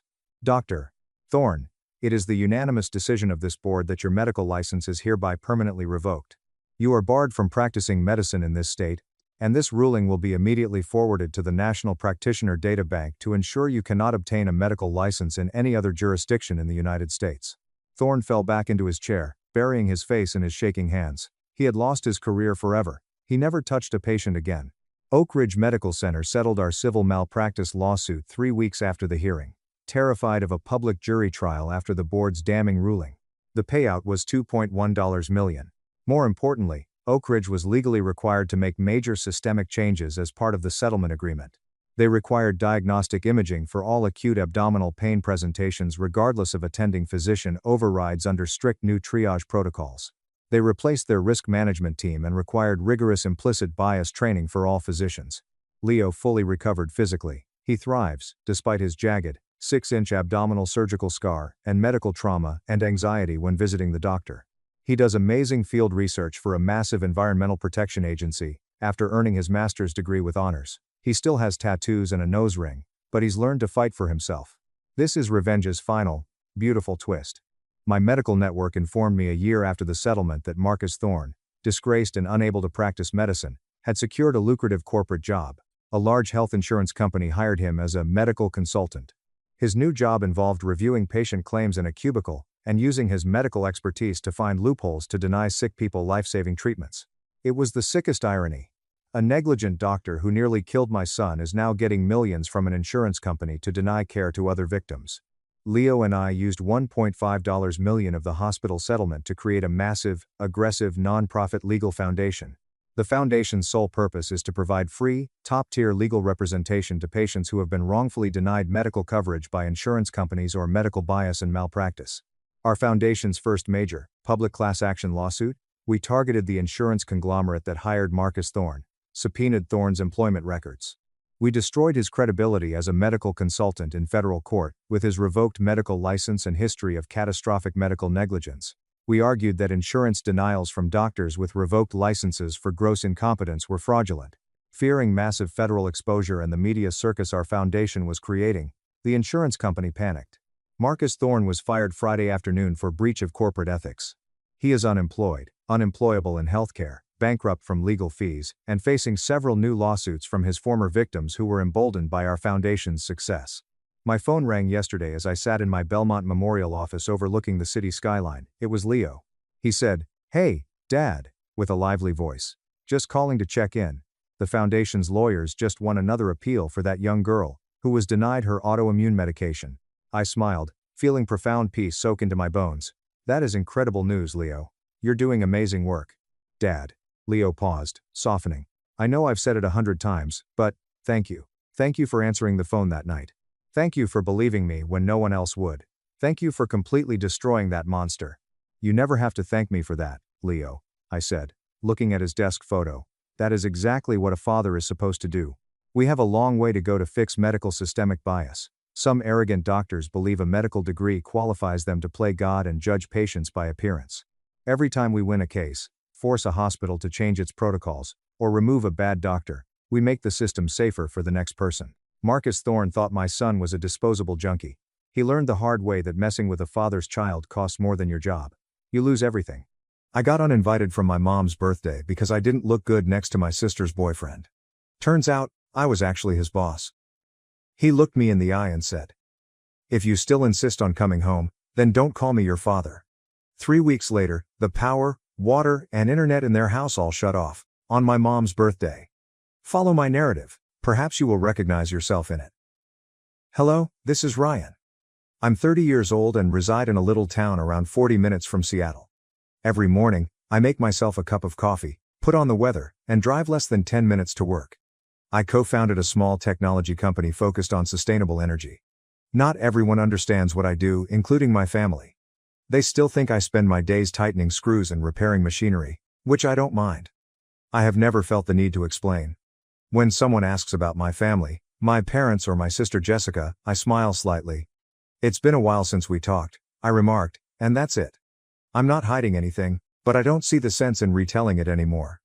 I haven't contacted them in over 2 years. No calls, texts, holidays, or birthdays, nothing.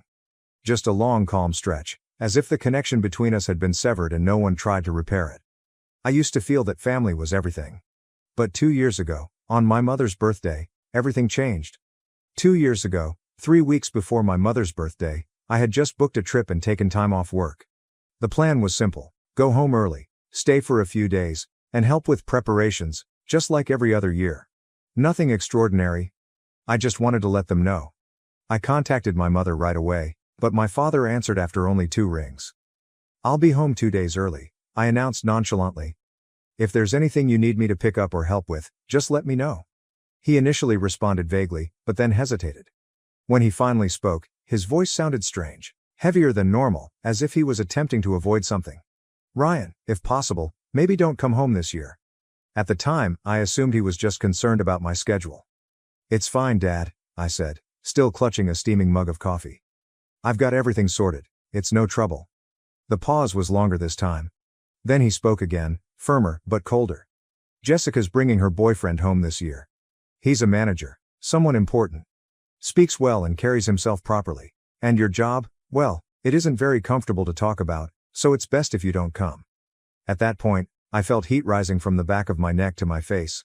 My heartbeat quickened, and I automatically grasped my coffee mug closer. "What the hell did you just say?" I exclaimed, unable to keep my voice calm.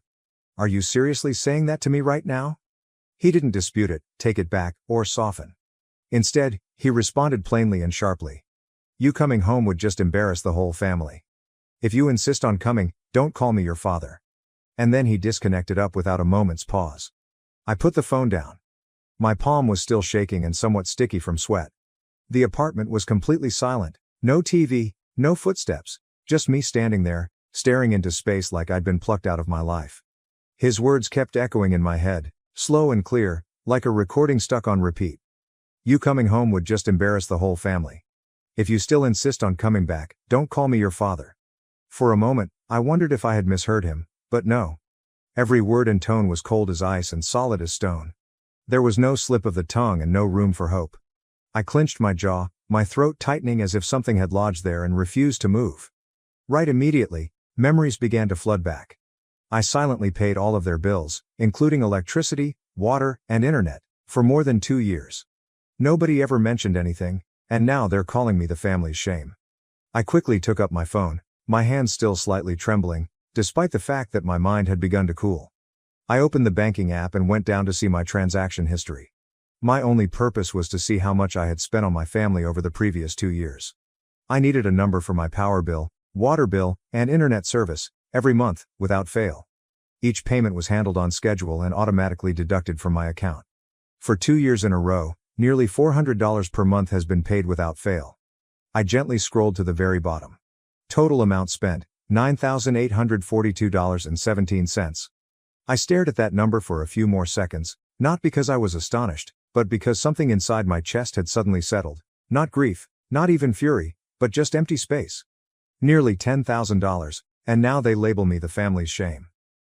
As I glanced at the enormous list of bank transactions, a silent question arose, one that no one in my family had posed in 30 years. Has Jessica ever done as much for our parents as I have? It was not jealousy, and I was not looking for credit. It was merely that if I am deemed the family's shame, who is that standard being evaluated against? I had paid approximately $10,000 in living expenses for them secretly, without asking for anything in return, and without ever mentioning it. What about her? Has she ever had to make a sacrifice or begged for help? Or did she arrive, smile pretty, and make an impact in a lovely dress while holding a successful boyfriend? I was not asking to keep score. I was asking because, for the first time, I noticed that fairness was never considered in this household. I'd grown accustomed to standing on the sidelines since I was a child. In family photos, I was frequently partially hidden behind someone else or captured at the edge of the frame. I wasn't exactly gazing at the camera. Nobody ever told me to step aside, but I always did. Jessica was at the center of every important event in our family, from birthdays and graduations to her breakups. There was always a reason for everyone to band together, console, and celebrate her. I can't recall the last time somebody inquired if I was okay. Jessica is 2 years older than me, but the difference between us was never about age. She was the hope, the future-oriented child that our parents proudly mentioned when relatives visited.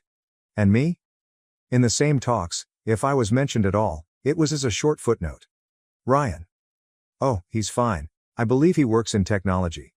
I used to believe that if I worked hard enough, remained out of trouble, and quietly handled everything, they'd eventually see me. However, they didn't.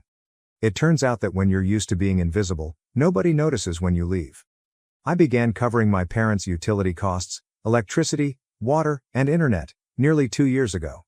My mother called first, and everything started there.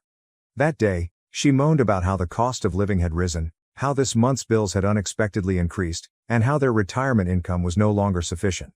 Then, gently and hesitantly, she said, "If you could help us even a little, it would mean a lot." I agreed. At the time, I assumed it would be only a few months until things settled down. However, the months that followed looked precisely like the previous one. Nobody mentioned terminating it, and there was no backup plan. Every now and then, I'd ask, "Is Jessica helping out at all, Mom?" She'd always evade the topic. Sometimes she'd say, "Just help us this month, your sister will pitch in next time." Other times, "Your sister's covering Dad's medical stuff, that's not easy either."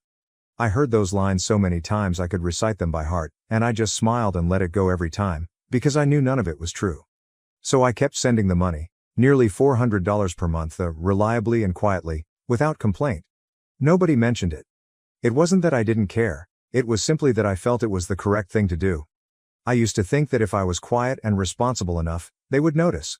But today, after everything, they look at me and say, I'm the family's shame. After a time, everything around me was silent, and I just sat there, paralyzed on the couch. I still had my phone in my hand. I wasn't angry or heartbroken anymore. There was only one clear emotion sitting in my chest, something like, that's enough. Following that, I opened my banking app.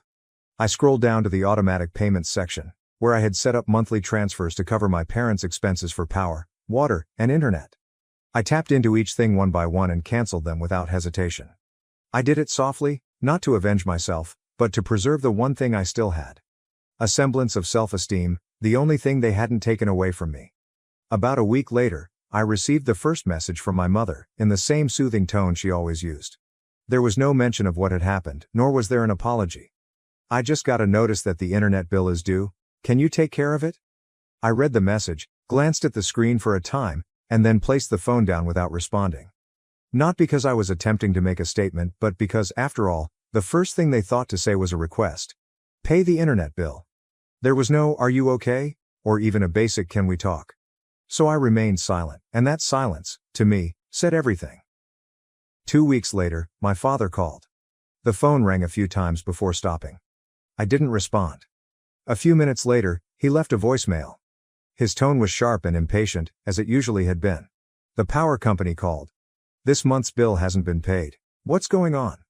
There was no worry, no mention of what he said the day I called to say I'd be home for Mom's birthday. I listened to the message, then turned off the screen and placed the phone face down on the table. And just like that, I remained silent until my mother's birthday. My mother's birthday was around 3 weeks after my father advised me not to come home. The party went on as normal, with her favorite roasted chicken, cake from her favorite bakery, and a few close relatives gathering around the dinner table. Except for me, everything had been meticulously planned and executed. That afternoon, at precisely 4 p.m., I was sitting in my living room with a cup of coffee that had long since gone cold when my phone chimed. It was my mother calling. I gazed at her name on the screen for a few seconds before putting the phone down. I didn't respond, didn't even think twice. My dad called a few minutes later, followed by Jessica. 3 calls in less than 10 minutes, I let them all go. There is no curiosity, no one to reply. I stayed where I was, leaning lightly against the back of the chair, my gaze fixed on the fogged-up glass. The sky outside was a drab gray. No rain, but cold in that silent, creeping manner that suggests winter has just brushed up against your threshold. The communications began to arrive approximately 10 minutes later. Mom was first. "Ryan, the power has been turned off.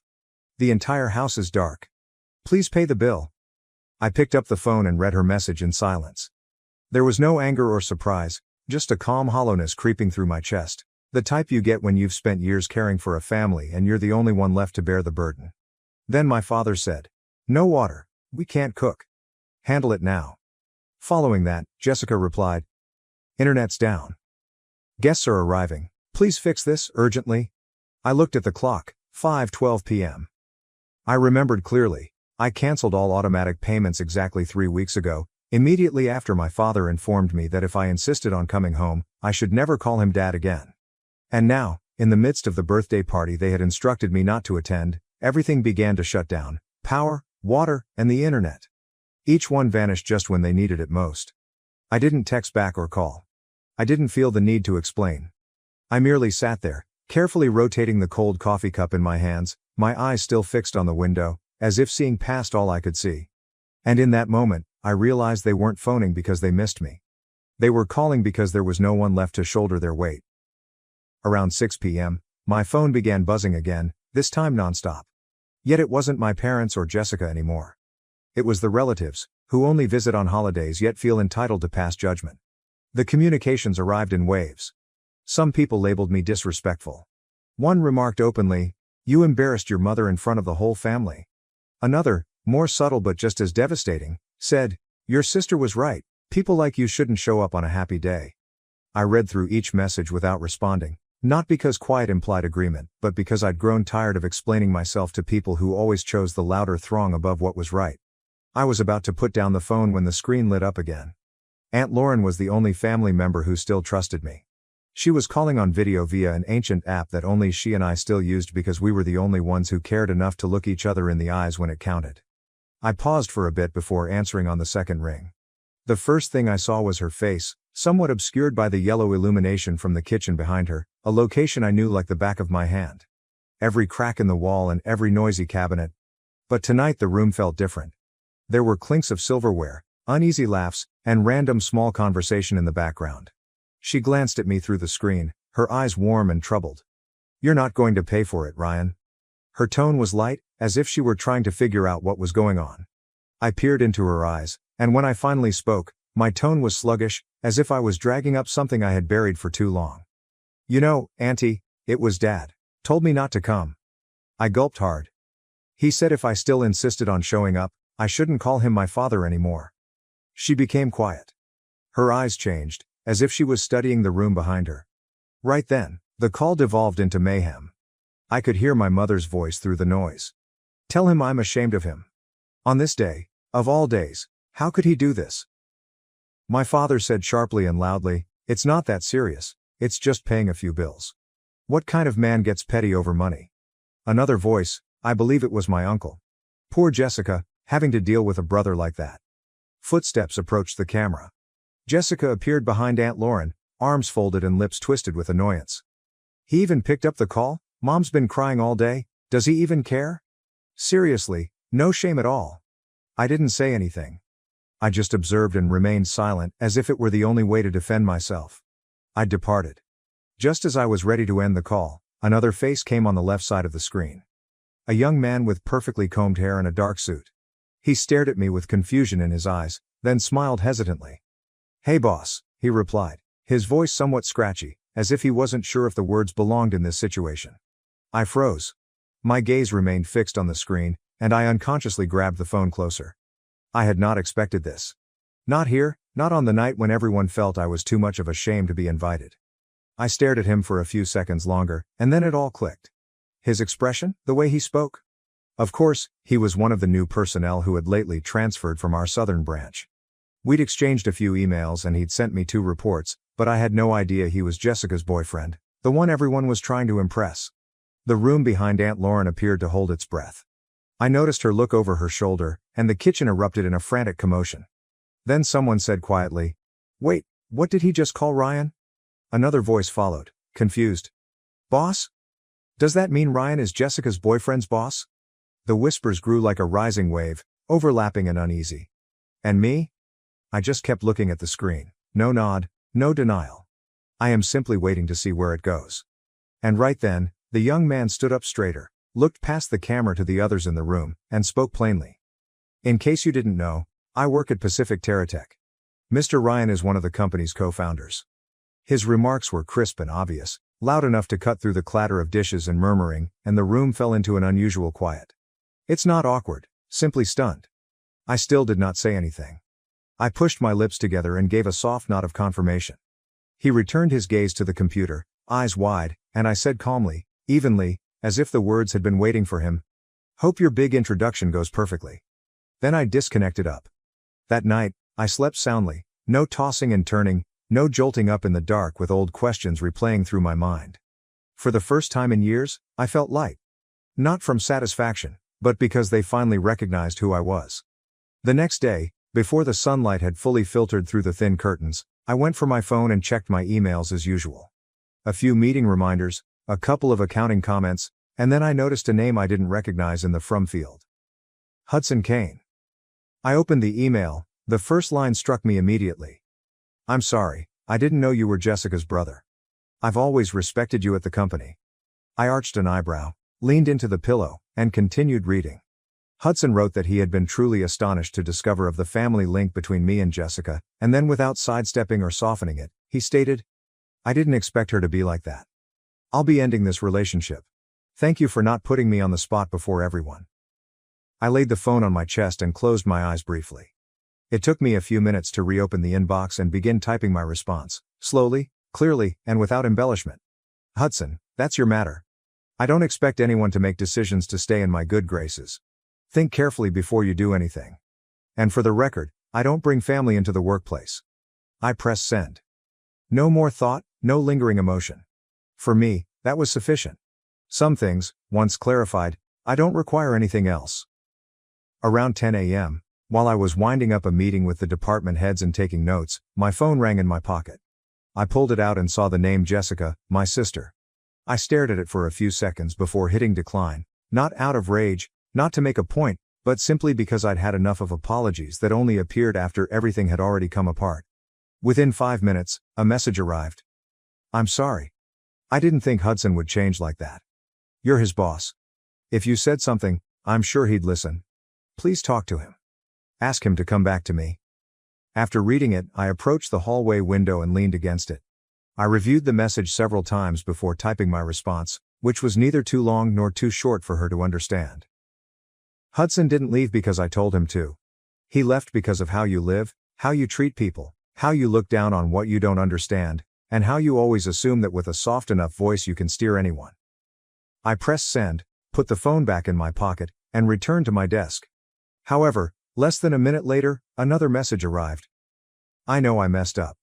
This time, I mean it. I'll change. Please believe me, just this once." I did not respond. I read it, sat with it for a bit, and nothing moved inside me, not because I didn't care, but because I finally understood. Sometimes the distance between two people isn't in the apology. It's in when the apology arrives. I gently deleted the message, leaving nothing behind, and returned to my current life. A week later, on a Friday afternoon, as I walked back into the home from the garage, I froze on the porch. My parents stood at the front door, each holding a little suitcase, their faces drawn with exhaustion from the long travel. I didn't ask why they were here. If they'd traveled all the way out to see me, it wasn't a casual visit. I opened the door and welcomed them in. No tension, no forced politeness, just a simple choice. I didn't want to have that conversation outside, where the wind was picking up on the porch. We sat in the living room, and the tea on the table was still steaming. My father talked first. He apologized in a quieter tone than normal. My mother added to it, saying they'd thought things through, perhaps they'd gone too far, and things should never have come to this point. I remained silent and did not interfere, just listening to see if this apology marked the end of something or the beginning of something else. And, as I expected, my father's tone changed. "We're family, Ryan, and family helps each other. We raised you, sent you to school, everything you have now, a part of it comes from us, right?" I looked at him. My countenance remained unchanged, but my stance straightened somewhat. Then my mother spoke, her voice quiet, as if she were saying something quite sensible. If you could maybe send us about $2,000 a month, just a little support. It's not much for someone like you. I stared at the two people sitting in my living room, the same people who had once kicked me out of a family event because they thought I was an embarrassment. And now they were sitting in my house, placing a monetary value on their apology. $2,000 each month, because I was their son. And to them, my success was a debt that I owed them. Following their request, I let out a quiet chuckle, not loud or snarky, but the type you get when someone tells you a story that doesn't make sense. I looked at my parents. Their eyes were fixated on mine, as if they expected me to nod in accord. But I wasn't angry. I'd come too far to be bothered by stuff like this. I leaned back in the chair, my voice calm and clear. What about Jessica? How much will she be contributing each month? The room appeared to pause at that point.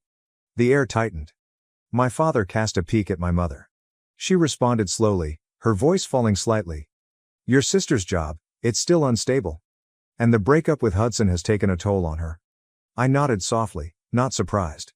The same old excuses dressed in empathic language, but they were merely deflections. I raised my gaze, looked squarely at them, and said, if she agrees to support you with $2,000 per month, I'll do the same, no more, no less. They didn't say anything, just gazed at me, trying to figure out if I was serious. I went on quietly. Or, if you want me to carry the full amount, I'll need something in writing, a legal agreement confirming that after you both pass, the house will belong to me in full. I sat still after that, no pressure, no further explanation, just waited to see how they'd react now that, for the first time, I was establishing the terms for something they'd always felt was my responsibility. As soon as I finished speaking, the audience fell into a deep, dense quiet. My father suddenly rose to his feet. He smashed his palm down on the hardwood table, tipping the teacup over and pouring its contents down the side. His shout echoed around the room, his chest rising and falling in fury. You're setting conditions for your parents? We raised you for over 20 years, and now you want to nickel and dime us like this? What kind of life are you living, huh? He was shouting so loudly that I wasn't surprised if the folks next door heard everything. I didn't move or flinch. I just sat there, hands resting on the chair's armrests, gaze fixed on him, not cold, but no longer gentle. I waited for him to finish before standing up carefully. My voice came out low and calm, yet clear enough to pierce through the chaos he'd just created. I think you both should leave my house. It was not a threat. It was not spoken in anger. It was merely a plea from someone who had reached the limits of what respect could provide. No one said anything else, only the sound of baggage dragging across the hardwood floor and the door clicking shut behind them, quieter than all they had just left inside me. It's been 2 years since I last saw them, right here in my own home. I did not ban their phone numbers, change my email address, or cut them off totally. I stopped reaching out and waited. I waited to see if they would still consider me a member of the family after I was no longer under the shadow of duty and obligation. In the past 2 years, there has been no call or message inquiring how I've been, no mention of birthdays, health, or even a basic "how are you doing?" I used to believe that one day, they will change. However, I've realized that not everyone changes, especially those who have never recognized they were wrong in the first place. I still live here, work, and go about my daily existence. The only difference is that I no longer allow myself to be an emotional ATM, eager to give and be damaged in the name of obligation. And if there's one thing I've learned from all of this, it's that family is not a place where people can demand kindness and call it love. A real family is one in which you are valued as a person regardless of what you have to offer. Not as a wallet, not as a backup plan. Not as a last resort when everything else fails. And before I end this chapter, I'd like to ask you a question. Was I wrong to decide not to return? For refusing to assist my parents with $2,000 per month, despite the fact that they are now elderly and reared me. I used to believe that my family could fix anything. But after being treated like a stranger in my own home more times than I can count, I chose to stand up and break the cycle. Was I overly cold?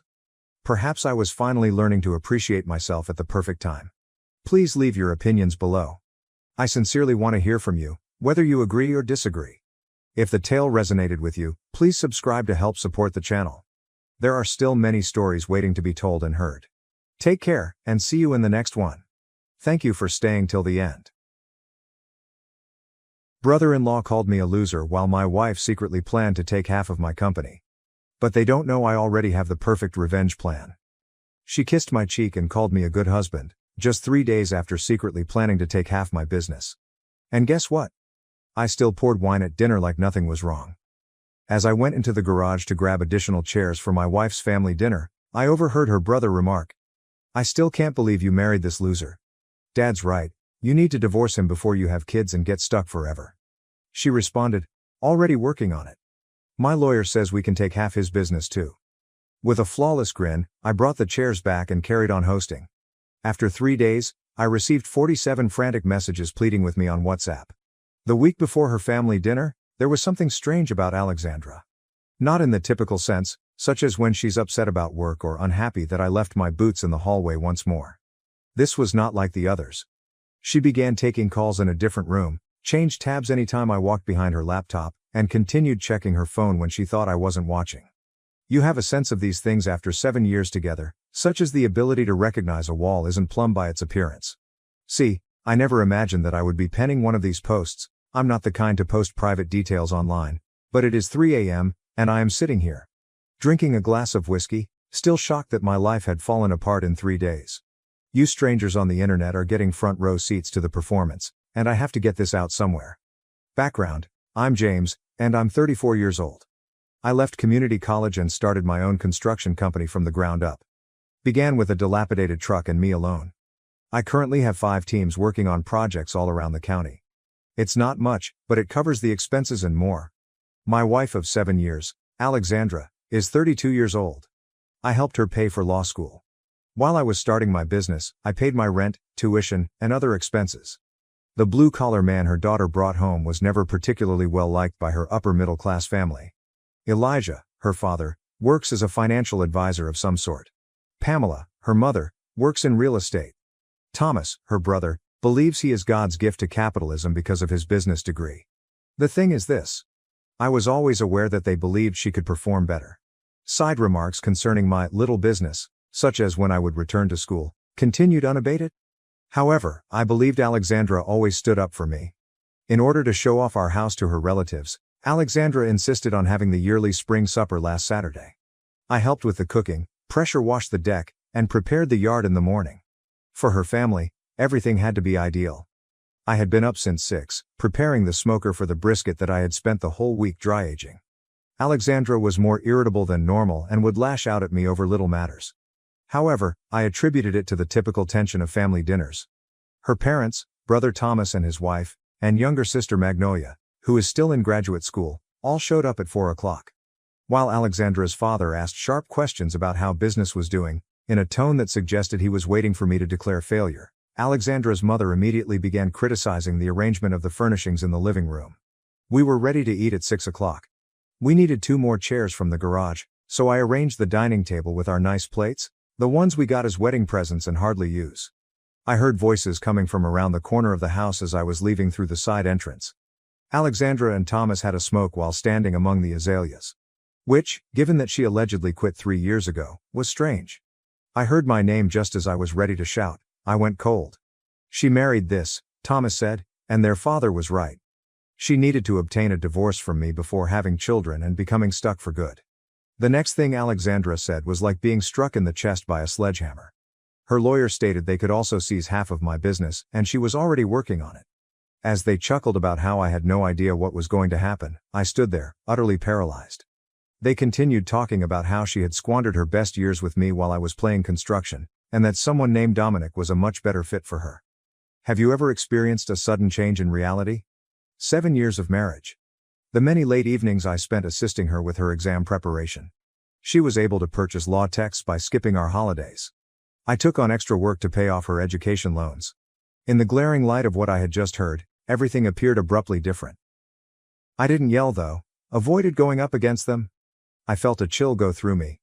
I took 3 heavy breaths, backed away silently, got 2 folding chairs out of the garage, and put on the most phony smile I've ever had. I saw a reflection of myself in the hallway mirror as I made my way back inside. I appeared very natural. Nuclear wasteland is inside. The remainder of that meal was bizarre. I watched my wife, this stranger across the table, behave like nothing was wrong while I poured wine, cut the brisket, and smiled at her dad's awful jokes. In an attempt to identify the woman I married, I examined her face. Was I seeing it now, or had she always regarded me with that barely disguised disdain? I almost broke down when her mother asked for my secret recipe after praising the cuisine. After 7 years of family dinners, She thinks I might know something important? My thoughts screamed as I mechanically described the dry aging process. Magnolia, her sister, once gave me a strange expression as if she was trying to figure something out. In that family, she has always been the lone good person. If she knew, I wonder. Following dessert, Thomas celebrated with a toast to family and future changes, grinning smugly at Alexandra. I thought about how satisfying it would be to smash that crystal stem over his face as I drank and clinked glasses. Around 11 o'clock, they eventually left, and Alexandra began tidying everything while humming to herself. Humming. As if she hadn't just ruined our whole existence. I advised her to get some sleep and that I would wash the dishes. She said, "I'm such a good husband," and kissed my cheek. I almost puked at the boldness. I checked her laptop after she had gone to bed. Password protected. I knew she used the same pattern, but it was fresh to her. I was in for the third time. 3 months ago, she began sending emails to her lawyer. After she got a partnership at her firm, the goal was to file, use my money to support her status, and then divorce me after she locked it in. Spreadsheets detailing our accounts, my company's assets, and even a divorce timeline were included. She had been transferring tiny amounts to a different account for months, just below the thresholds that would cause notifications, according to the transfer record that was there. Astute attorney. Astute. I looked at our combined savings. $20,000 are missing. The funds I had been setting up for our future and business growth. It turned out that Dominic wasn't just a better fit, he was already test driving my replacement, when I discovered the texts with someone saved as D. They were 6 months worth of texts. 6 months. Neither that night nor the following, I slept. On Monday, for the first time in 3 years, I called in ill to work, and while Alexandra was at work, I had a consultation with a divorce lawyer. Mike is a guy that a friend suggested. Told him everything, presented the screenshots I had taken to him. Mike was straightforward. She may possibly receive half of the worth of my business in our state because it increased significantly during our marriage, despite the fact that she did nothing to assist. Even if I helped her through school and created it from nothing. I nearly passed out when he revealed the possible settlement sum. Everything I had worked so hard to achieve and everything I had given up was sliced in two and given to the woman who was going to surprise me. So what, I just bend over and take it? I recall asking Mike. I was already mentally gone when he began discussing friendly settlements and limiting harm. There was a fundamental change within me. Alexandra inquired about my well-being that evening. Brought soup home. Showed concern. I went along with it, claiming that I was simply exhausted and perhaps suffering from a sickness. She advised me to consult a physician. It was an Oscar-worthy performance. I told her I loved her, nodded, and thanked her for caring. She responded without hesitation, uttering those 3 meaningless words as she prepared to carry out my financial plan. As we sat on the couch, I watched her browse Instagram, pausing to like a picture of her and me from Christmas last year that her sister had shared. Couple goals, was the caption, and I almost burst out laughing. Living with a stranger who was dressed as my wife was like that. Every action and every phrase seemed premeditated. Has she been this way all along? Had she changed, or had I been blind for 7 years? Does it really make a difference? The truth is, I have never thought of myself as a vengeful man.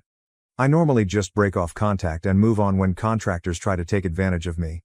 I assist clients who fail to make their payments on time. However, this was unique. It wasn't business. My life was like this. Something hardened inside me as I lay awake that second night, seeing her sleep soundly next to me, most likely dreaming about spending my money with Dominic. I've never felt such clarity. You know, I was always undervalued by Alexandra and her family.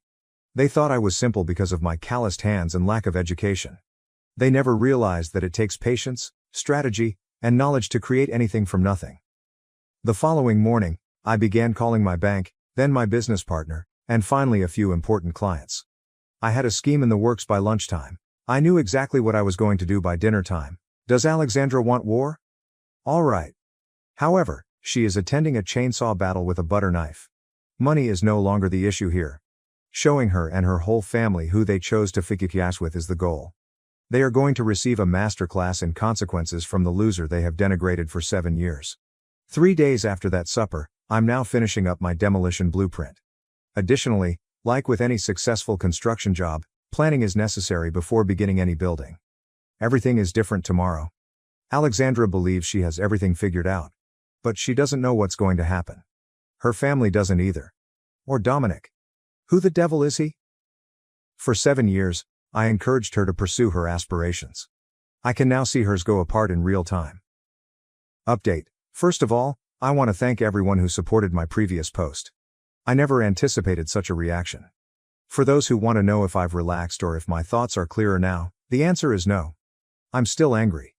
Still going forward. Now, just more strategically. You see, building something by hand teaches you that hurrying only leads to issues that you will have to deal with later. It's the same with revenge. It requires a suitable base. Like any other day, Alexandra departed for work the morning after I blogged. Gave me a farewell kiss, reminded me to contact the plumber regarding the guest bathroom's leaking faucet. Requested that I come get her dry cleaning. Like witnessing someone sleepwalk across a minefield they planted themselves, the complete normalcy of it was unreal. I started working as soon as her car left the driveway. Securing my real business was the first thing I had to do. For an urgent meeting at the coffee shop across the street from my workplace, I called my accountant. I couldn't do this on the phone or at work, where coworkers could overhear.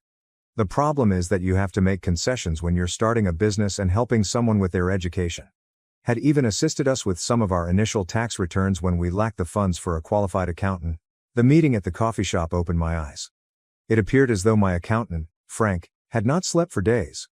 As it happens, Alexandra had already gotten in touch with him and asked him naive questions concerning ownership documents and business appraisal techniques. She said she was helping me get ready for a meeting with a possible investor.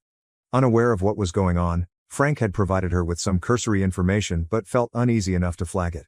His face lost color when I explained what was actually happening. Then he took out his tablet and said, "James, I need to show you something." He produced a stack of papers that detailed my business dealings over the last 3 years. These highlighted ones, they don't quite add up.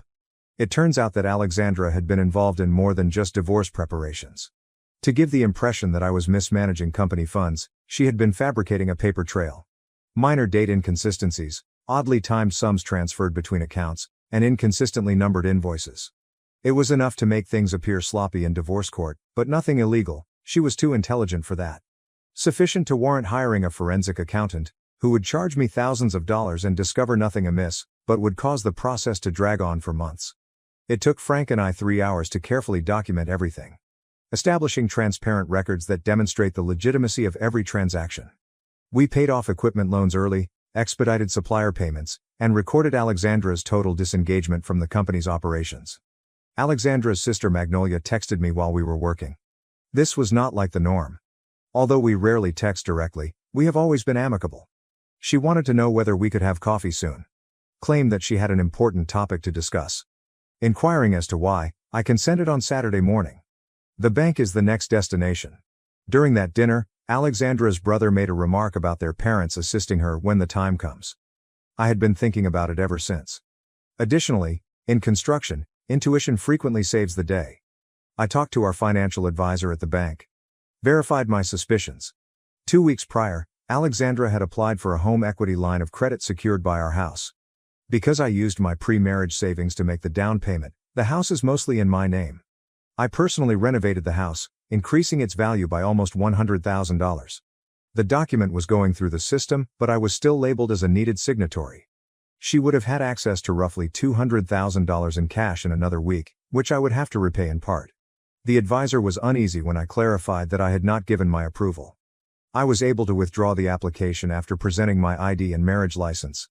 Then I transferred precisely the amount I had contributed, half of our shared savings, to my own account. Is that petty? Perhaps. However, it's far less than what she had intended to take. I'm not proud of what I did when I came home. But times of desperation, etc. I put little recording devices in our bedroom and living room. It is entirely lawful in our state because it is also my home, but it is unethical. Additionally, I positioned a camera in our home office at an angle that faces her desk. Then, as if nothing were amiss, I took the dog for a stroll around the neighborhood.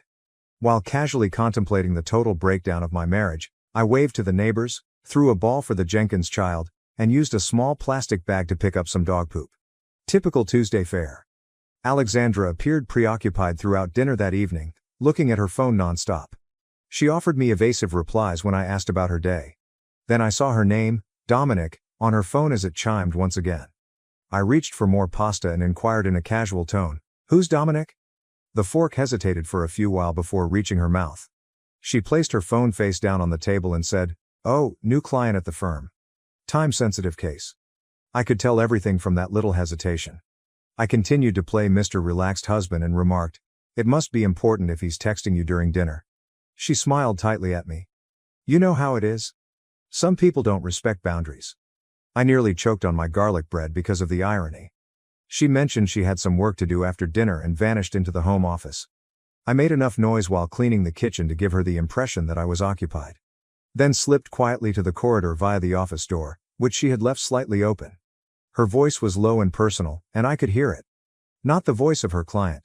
Not her family talking voice, her voice from the bedroom. "Can't just call whenever you want. No, he doesn't suspect anything, just be patient. Yes, I miss you too." I still felt something for her, but every word was a nail in the coffin. I was on the verge of losing the anger I had been suppressing. I would have destroyed everything if I had rushed through that door, confronted her, and put an end to this charade immediately. So I turned to leave. "Let's go back to the kitchen." Switch the faucet on. While preparing my next move, I pretended to wash more dishes. The issue about constructing is that timing is crucial. Concrete will not set properly if it is poured too soon after rain. Rushing the frame comprises the entire structure. It took months for this retaliation to fully heal. I unintentionally left my printed divorce papers out on my bedside table on Wednesday morning. Only the typical forms from the county website were completed. They were a little displaced when I returned from my shower. She had examined them. However, she remained silent. I didn't either. I started preparing quietly at work. Contacted clients who owed me favors. For information, not money. As it happens, Dominic wasn't just a stranger. Thomas, Alexandra's brother, was good friends with him. Together, they attended college. He was the type of man her parents had always desired for her, and he came from a similar socioeconomic background. The intriguing part is that Dominic had attended a number of family gatherings that I had missed over the years due to professional obligations, including birthday celebrations, a ski vacation, and even a cruise that I was unable to attend because I was completing a significant project. The undertaking that genuinely launched my company. I found out that Dominic and Alexandra had dated briefly in college prior to our meeting through a mutual acquaintance. Everything was coming together. This was a long game, not simply an affair. As I investigated all of this, I also made a thorough spreadsheet that listed all of the money I had spent on Alexandra's education. Rent, books, tuition, the laptop I got her for graduation, the course to prepare for the bar test, the interview outfits, and the several Ubers home from late study sessions since I didn't want her using public transportation after dark. The sum came to $43,600, excluding the interest I could have received if I had used that money to fund my company instead. For the first time in months, Alexandra started having sex that evening. The timing almost made me giggle. Did she also have this in mind? Keep me happy and distracted while she planned the execution of my financial plan? As she played out passion, I followed along, acting as I should have, and feeling nothing but disinterest. After that, I sat in the dark and stared at the ceiling fan while she slept, counting rotations rather than sheep. How long had our marriage been a lie? Was the one question that kept coming to me. Did she always see it as a transaction? Did I only serve as a stepping stone? I met Magnolia for coffee on Thursday morning. I got there early and waited while browsing Reddit on my phone. You strangers on the internet continued to offer assistance.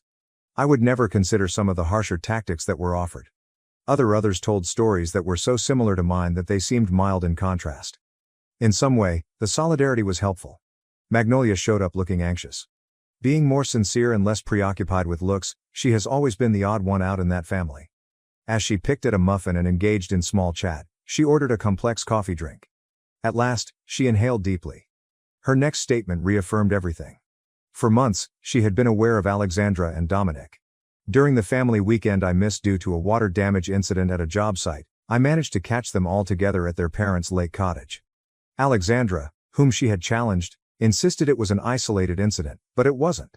Recently, during a family meal that I had also missed, Alexandra had confided in Magnolia while intoxicated.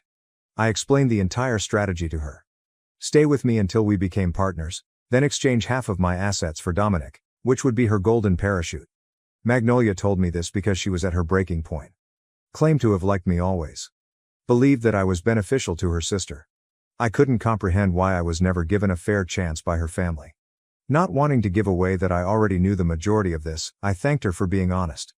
Asked her not to talk to anyone else. She seemed relieved to get rid of the weight, and she agreed. She gave me a hug and apologized in a whisper as she walked away. For the first time in days, I felt a true human connection. I started the second phase on Thursday night.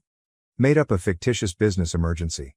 Said I needed everyone on deck for a crisis meeting the following evening when I called Alexandra. A significant client is threatening to withdraw. Possible financial catastrophe. Needed her help, and the counsel of her family. She paused. Claimed to have plans. I exerted more effort. Permit my voice to falter a bit. Claimed that I was afraid of losing everything we had created. Took advantage of her guilt. She gave in. Decided to have a last-minute family supper on Friday. Said she would give Thomas and her parents a call. Excellent. I made the last adjustments to my preparations on Friday morning. Prepare the dining area by placing printouts in a folder next to my chair. Loaded every piece of evidence, including financial records, videos, and screenshots, onto a tablet. She picked up her favorite dessert from her favorite patisserie across town. I made sure everything was in order at work. I had an open discussion with my business partner, who was very supportive despite being understandably astonished. Our friendship dates back to high school. He was aware of the several ways in which Alexandra's education had cost me. Alexandra was already at home when I arrived, rearranging our nice plates on the table. I didn't miss the symmetry. Another meal with the family. Same face. A whole different play is going to start. She appeared uneasy and was always looking at her phone. She gave me a preoccupied nod when I inquired whether everyone was confirmed for dinner. Said that wine was being brought by her folks. There would also be Thomas and his spouse. I also proposed inviting Magnolia. As I watched, Alexandra texted her sister, looking astonished but agreeing. Everyone in the gang would be present. Excellent. Alexandra called me to ask what the client issue was, particularly so she could prepare her ideas as I went upstairs to take a shower and change. I promised to fill her in on everything over supper. Wanted to experience it once, under the shower water, with everyone in attendance. For maximum impact, I practiced my speech, the order in which I would reveal the information, and how I would present the proof. Planning a presentation for the most significant client meeting ever felt unreal. Alexandra had always told me that wearing dark trousers, a blue button-down shirt, and leather shoes rather than work boots would make me look the most professional, so I did just that. The outfit for my last act as her devoted husband. I could hear her talking quietly on the phone below. I could review that chat later if necessary because of the recording in the living room. However, I already knew to whom she was speaking. Her words were already familiar to me. Give her one last chance to believe she is in charge. Allow her to tell Dominic that everything is proceeding as planned. Let her think she's the wisest person in the room for these last few hours. The doorbell rang. Alexandra abruptly hung up the phone. Her parents were the first to arrive, and as promised, her father brought a pricey bottle of wine. He asked about this business emergency, with hardly disguised glee in his voice as he shook my hand with that same patronizing hold. Next to arrive were Thomas and his spouse, then Magnolia, who was unable to look me in the eye. The whole gang was present, every player in the game. Alexandra touched my arm and inquired about my well-being as we made our way to the dining room. For a moment, I nearly questioned everything because the worry in her voice sounded so real. I nearly questioned whether I had made up a complex conspiracy theory based on miscommunications and coincidences. Her phone buzzed in her pocket after that. Before she swiftly hushed it, I saw Dominic's name appear on the screen, and any remaining doubt vanished. With the evidence folder next to my plate, I sat down at the head of the table. Her father sat on my left, and Alexandra to my right. Like the dinner where I learned of her deception, the symmetry was flawless. I was the one with secrets now, though. I noticed Magnolia observing me with an odd look that was a mix of fear and interest as Alexandra's mother inquired about the wine option. Something was approaching, but she wasn't sure what it was. Everyone grew silent as I stood up, holding a glass of wine, anticipating that I would explain the business emergency. I saved Alexandra for last and grinned at each of them in turn. I'd like to make a toast before we discuss why I called this meeting, I remarked, lifting my glass. To relatives? To allegiance. And at last being able to see things clearly. Their expressions of bewilderment were only the start.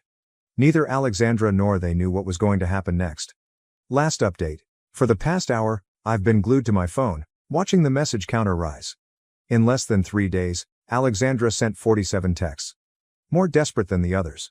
You see, I told you what happened at that dinner, and it was very crazy. I simply lifted my glass in celebration of loyalty, family, and at last having a clear perspective. The look of bewilderment on everyone's faces was invaluable. Calmly, I took a seat and sipped Elijah's pricey wine. Now, regarding the business emergency that I mentioned. Alexandra gave me a supportive touch on the hand. I nearly had to respect her dedication because of the way she performed it. I went on, taking out my tablet. I found some major issues that put everything I've built at risk. Issues that are arising directly in front of me. Elijah leaned forward, his smugness scarcely restrained. Money problems? Issues with cash flow? Your business approach always looked risky to me. The issue isn't with my business, I responded, plugging my tablet into our TV. It has to do with my spouse. There was silence in the room. On my hand, Alexandra's froze. She said, James, what are you doing? The problem is this. When tearing down a building, you don't begin with the roof. You start by undermining the basis. The sound of Alexandra and Thomas's voices from the last dinner filled the room as I played the recording. Thomas claimed that before she had children and became permanently stuck, she needed to get a divorce from me. In response, Alexandra stated she was already working on it and that her lawyer suggested they could also seize half of my company. I observed every face at the table. Thomas turned pallid. The mother of Alexandra covered her mouth. Elijah tightened his jaw. Magnolia closed her eyes as if she were witnessing an impending car accident. And as her meticulously planned strategy fell apart, Alexandra simply sat there, immobilized. I then displayed screen grabs of her conversations with Dominic. Edited with care, but damning nonetheless. 6 months, I muttered. You've been seeing him for 6 months, and I've been working 60-hour weeks. I looked at her parents. Were you aware that she was unfaithful, or simply that she intended to get a divorce from me? I wasn't finished when Elijah attempted to interrupt. To access my spreadsheet, I swiped. All of the money I had spent on Alexandra's education, $143,600. I added, I built my business from nothing, and this is what I invested in our future. The following page shows the canceled home equity application and documentation of her secret bank account. And she intended to thank me in this way. The quiet was overwhelming. Then, nearly at the same time, 3 things occurred. Elijah knocked his chair back and got to his feet. This is absurd? We're heading out, Alexandra? Alexandra took hold of my arm. I can explain, James, please? Additionally, coward Thomas attempted to remove messages beneath the table. I gestured to him. I already have the mails you're deleting, every time you assisted her in organizing this. After he froze, Thomas turned to face his wife, who was staring at him with a startled gaze. Alexandra changed her strategy. With tears in her eyes, she remarked, it wasn't like that. I couldn't understand. Not happy? For years, we had been drifting apart. Decomposing, I repeated. When I was funding your schooling? While I was creating our future? Something snapped, even though I hadn't intended to lose my temper. I lowered my voice and whispered. 7 years. I had faith in us for 7 years. And I was only a stepping stone the entire time. Her dad took over. Any issues you two are having are private. But you're wrong if you believe that this ambush will scare my daughter. You cannot fathom the resources we possess. I chuckled. Resources? Do you mean the $20,000 she took from our joint account? Or the HELOC she attempted to obtain against my residence? I saw Alexandra texting beneath the table while Elijah was ranting about everything they had done for us. That's when I revealed the last secret. Did Alexandra mention that Dominic is also married? I remarked nonchalantly. The room became silent. Elijah paused in the middle of his sentence. Yeah, found that out yesterday. His wife's name is Rachel, very understanding when I showed her the text between her husband and my wife. Alexandra's face became pale. You, what? Yesterday, we had coffee. It seemed only right that she should be aware. Elijah lost it at that point. I took hold of the edge of my hand-built dining table and turned it over. Everything flew, dishes, wine, and food. Alexandra let out a scream. Her mom let out a gasp. Thomas leaped back. Sitting there, strangely at ease, I watched as 7 years of pretense fell apart all around us. Only Magnolia moved to assist with cleanup. She offered me a slight nod of respect, realizing that I couldn't tell, as our gazes locked across the chaos. With trembling fingers, Elijah gestured toward me. You think you've won? You're nothing. You build things with your hands because you weren't smart enough for college. My daughter made a mistake slumming with you. But we'll fix it. Slowly, I got to my feet. I may work with my hands, Elijah, but at least I built something real. What have you built, besides a family of liars? He sprang at me. genuinely attempted to punch someone. He hurled threats about lawyers, but Thomas only managed to stop him. "James, please, let's talk privately," Alexandra insisted. "I didn't want it this way." "How did you intend to end our marriage?" "To steal half of what I created while someone else." I gave a headshake. "There is nothing to discuss." I opened the front door. "I think it's time for you all to go." Thomas pulled his dad outside. The last to depart, Magnolia stopped at the door. "I apologize," she muttered. "You always deserved better, in my opinion." Then our ruined dining room was empty but for Alexandra and me. "Where are you heading?" Her voice was small as she requested. I said, "I have a hotel room already. When you're at work tomorrow, I'll return to get my belongings." "You orchestrated everything," she muttered. I grabbed my already packed overnight bag and responded, "I learned from the best." "You'll regret this," she called after me as I left. When it came to the lawyers, my father wasn't playing a game. I didn't answer. Rebuilding on certain foundations is impossible due to their deterioration. I slept better that night at the hotel than I have in months. Alexandra was at work the following day, so I returned. I left my key on the counter and packed the essentials: clothes, tools, pictures of my family, and my dog's belongings. I had previously rented a modest flat close to my workshop. Just making room, not hiding. I informed my staff over the phone that I would be working remotely to handle personal things. I avoided social media for 2 days, ignored emails, and concentrated on organizing my new space. The dog rapidly adapted. Animals are able to detect problems in a home.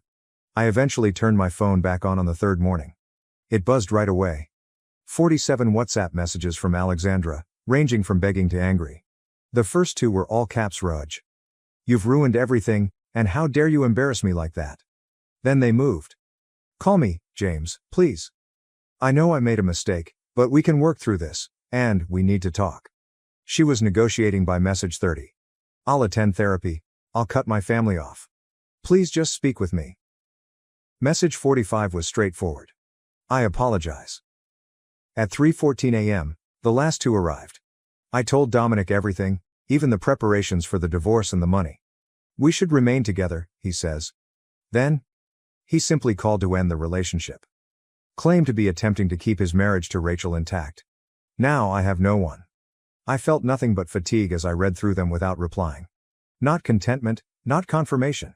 Simply a sense of emptiness, similar to doing a challenging task and knowing the client will never value it. I was scrolling when another message appeared. "I'm sure you've read these, James. Tell me what you want, please."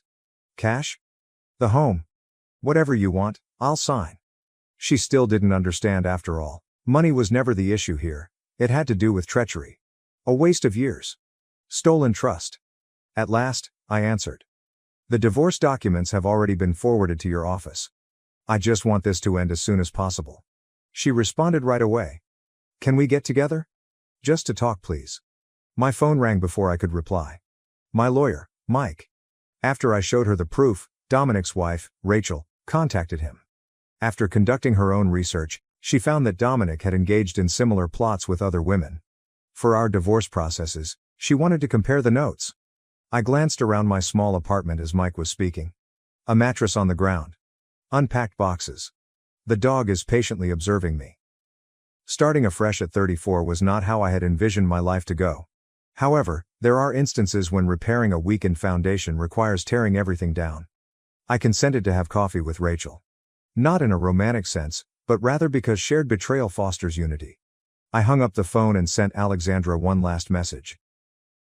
"There is nothing to discuss. The union is over. Please use our lawyers for all future correspondence." I blocked her number after that. I went trekking with the dog that afternoon. Magnolia texted me, and my phone buzzed. "I heard you left. Our folks are hosting Alexandra. Mom is finally questioning what actually happened, but Dad is on the warpath. Believe that his facade of being a perfect daughter is crumbling. Thanks for letting me know," I said. "I hope everything is going well for you." She said, "I am. Actually, better than okay." I finally informed them that I was leaving the program they had selected so that I could pursue my true interests. "I suppose your bravery was infectious." I observed my dog exploring as the sun went down, carelessly waving his tail. It's been 7 years. Hours and hours. Work. A planned and ruined future. Freedom too. The truth. An opportunity to restore something real. It buzzed on my phone. With a link to a support group for those coping with divorces including financial deceit, Rachel confirmed our coffee date.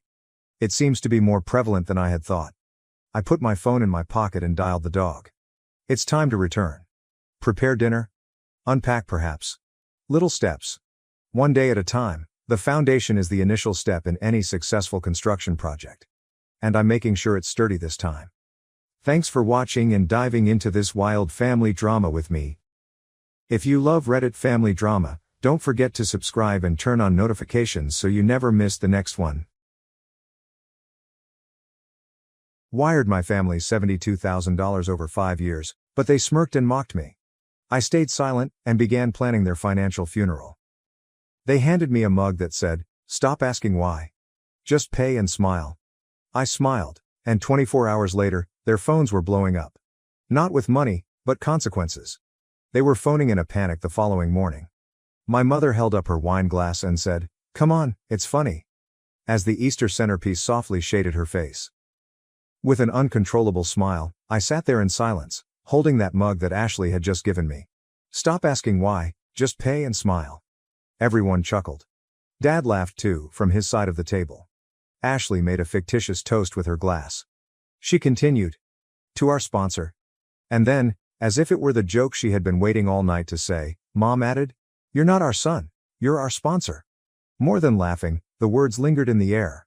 I had recently sent $18,000 to pay for Mom's second root canal, Ashley's small fender incident that inexplicably required a whole bumper replacement, and their past due mortgage. After cutting short my work trip to attend to their emergency, I hadn't even finished unpacking. And now this.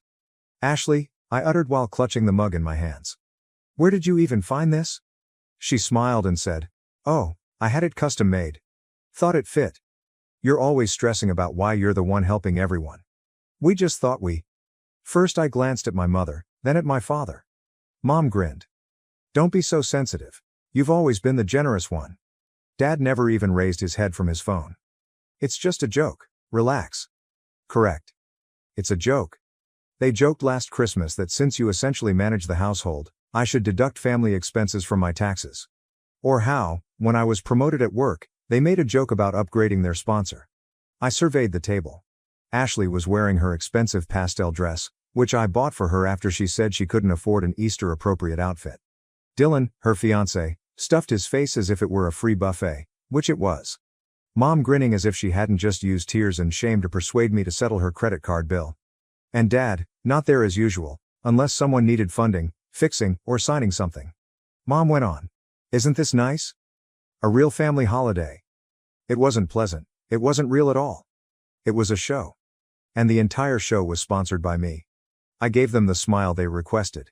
And something silently and irrevocably broke inside of me at that very instant. This was not always the case. Or perhaps it was, and I was simply too preoccupied with trying to be helpful to see the rot taking hold. I was raised to believe that love was based on favors.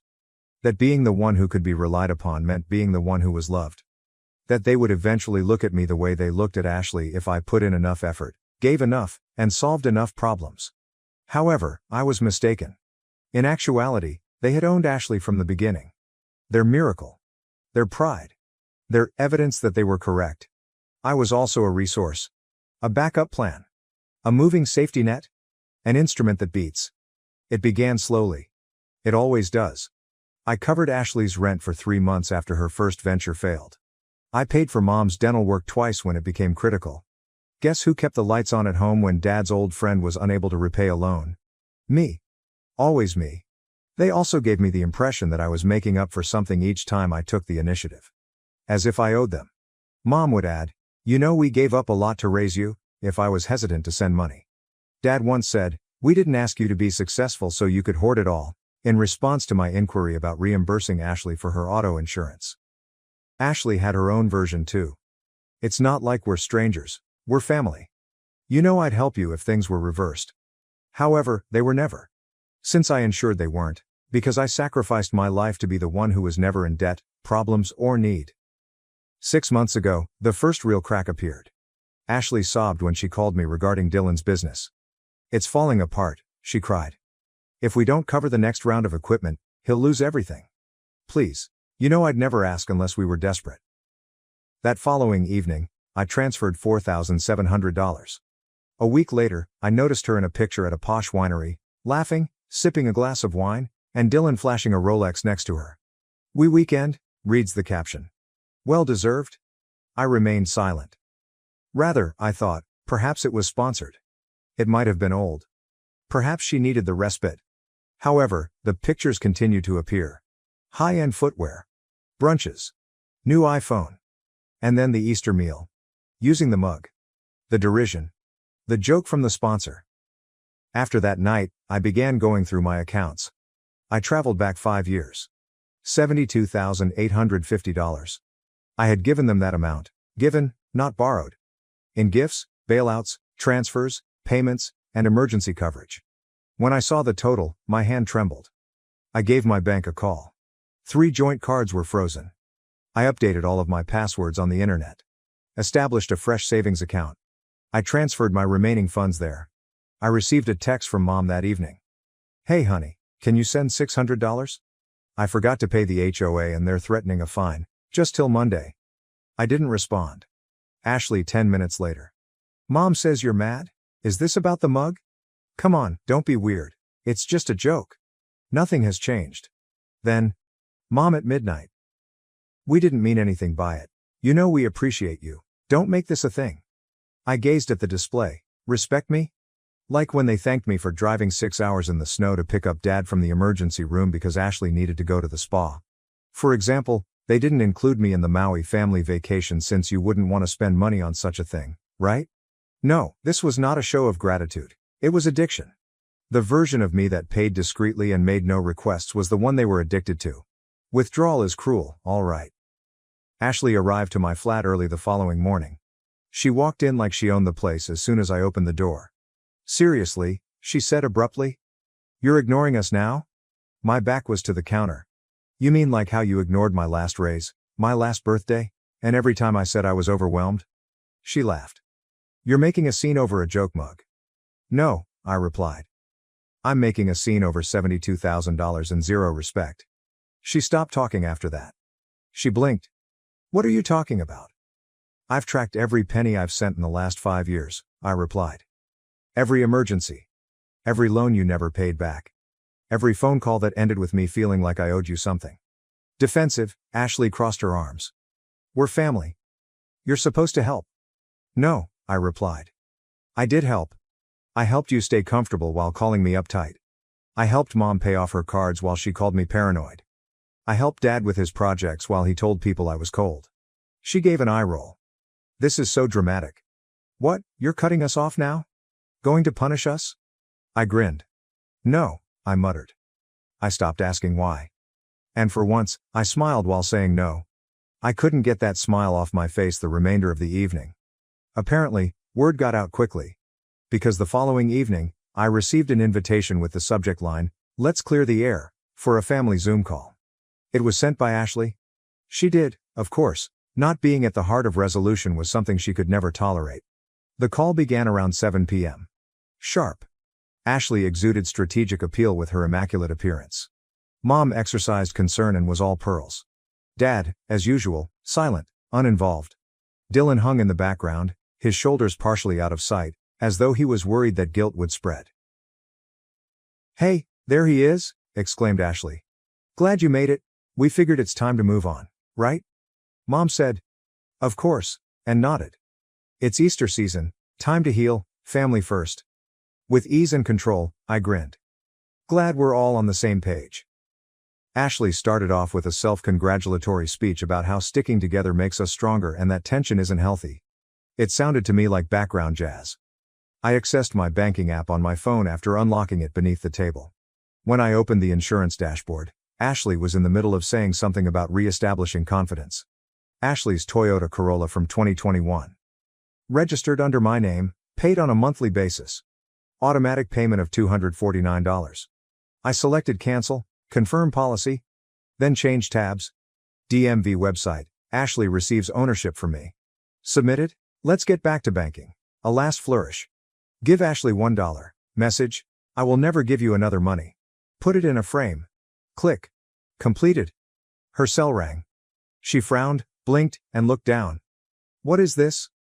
I took a drink of my tea. I just took care of something important. Mom narrowed her eyes. What kind of important? I grinned and leaned in. Don't worry. You'll feel it by tomorrow.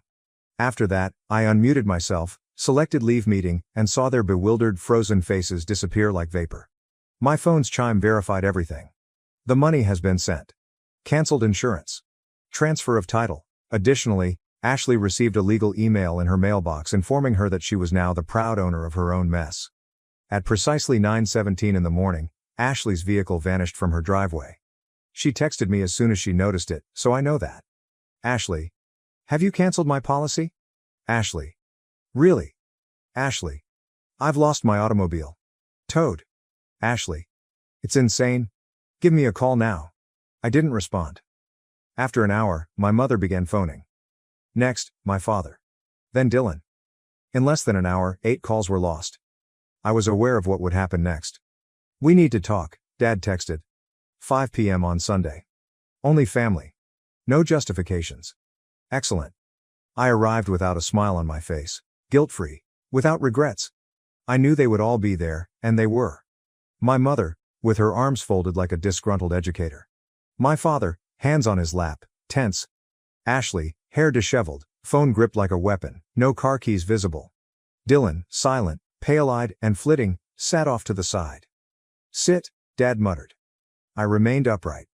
Mom yelled, You think this is funny? What you did to your sister? The humiliation? The danger?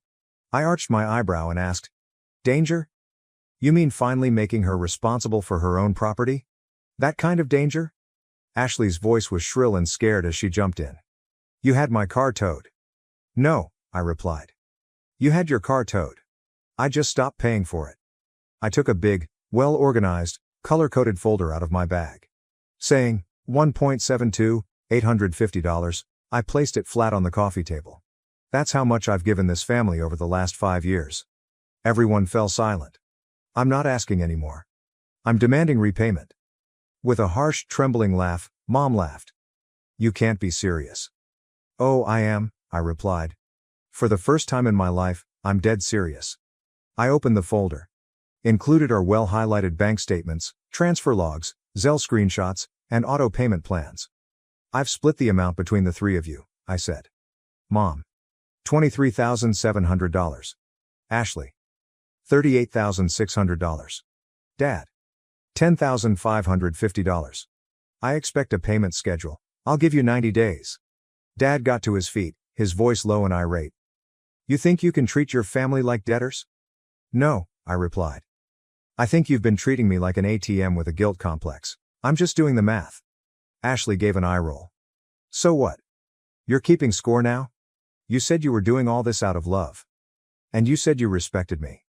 Then you gave me a mug that said stop asking why, just pay and smile. I grabbed another document and slid it in their direction.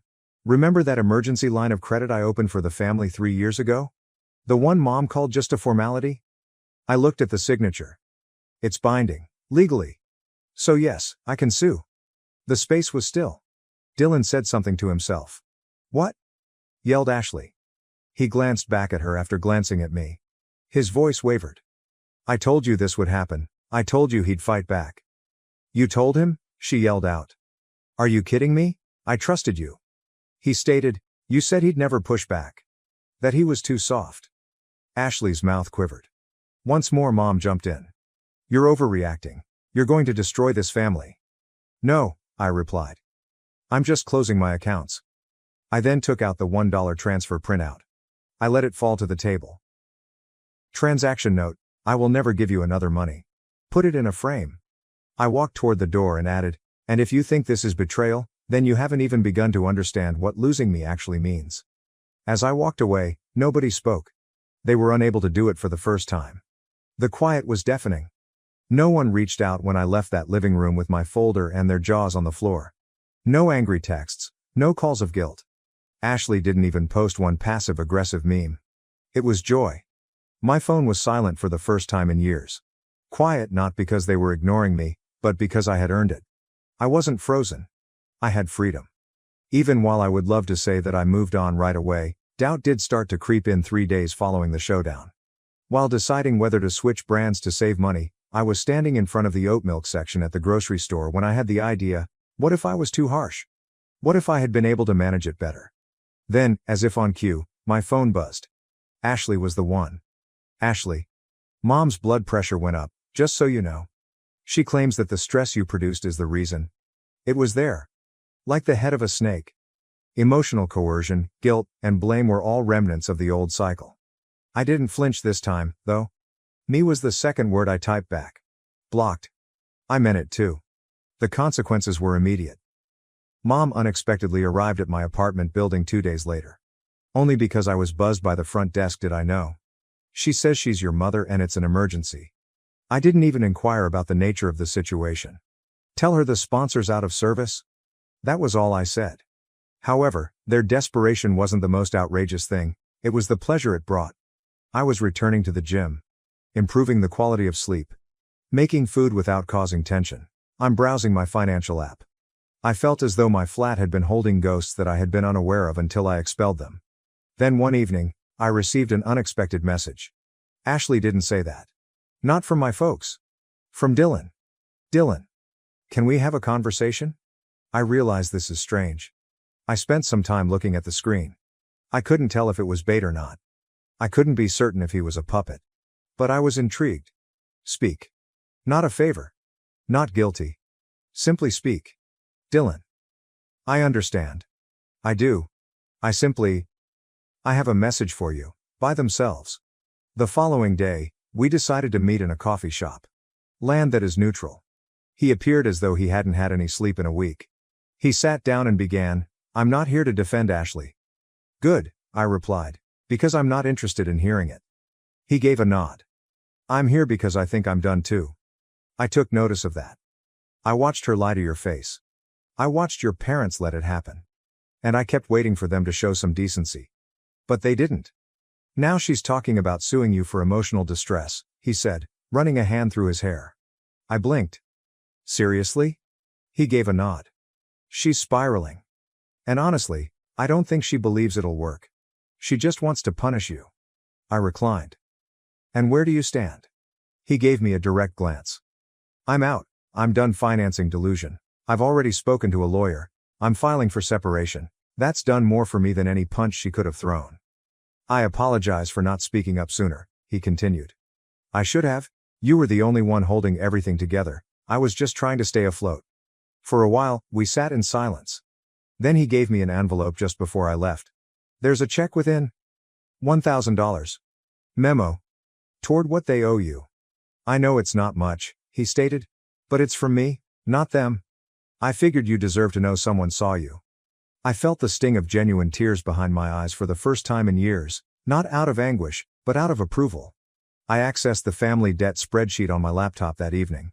I wrote, paid $1,000 with sincerity next to Dylan's name. I then changed the file's name to closure in progress. I poured a glass of nice wine for myself. The kind I saved for vacations that were invariably marred by forced smiles and more constrained spending plans. I drank to myself this time. To the tranquility. To the limits. To the liberty of having no sponsors. 3 months have gone by. It has been 90 days since I left that house, dropped the folder on their coffee table and broke my silence. Since then, I haven't seen them. After about the 4th week, the calls ceased. By week 6, the texts had decreased. Ashley has reportedly been taking time to heal, which I presume is code for finding a new idiot to support her lifestyle, according to mutual pals. I didn't give a damn. I had lost my anger. They have never been able to comprehend that. I'm done, I said, not in a furious manner. I intended to say finished, as if a chapter had been concluded, like an internal door bolted.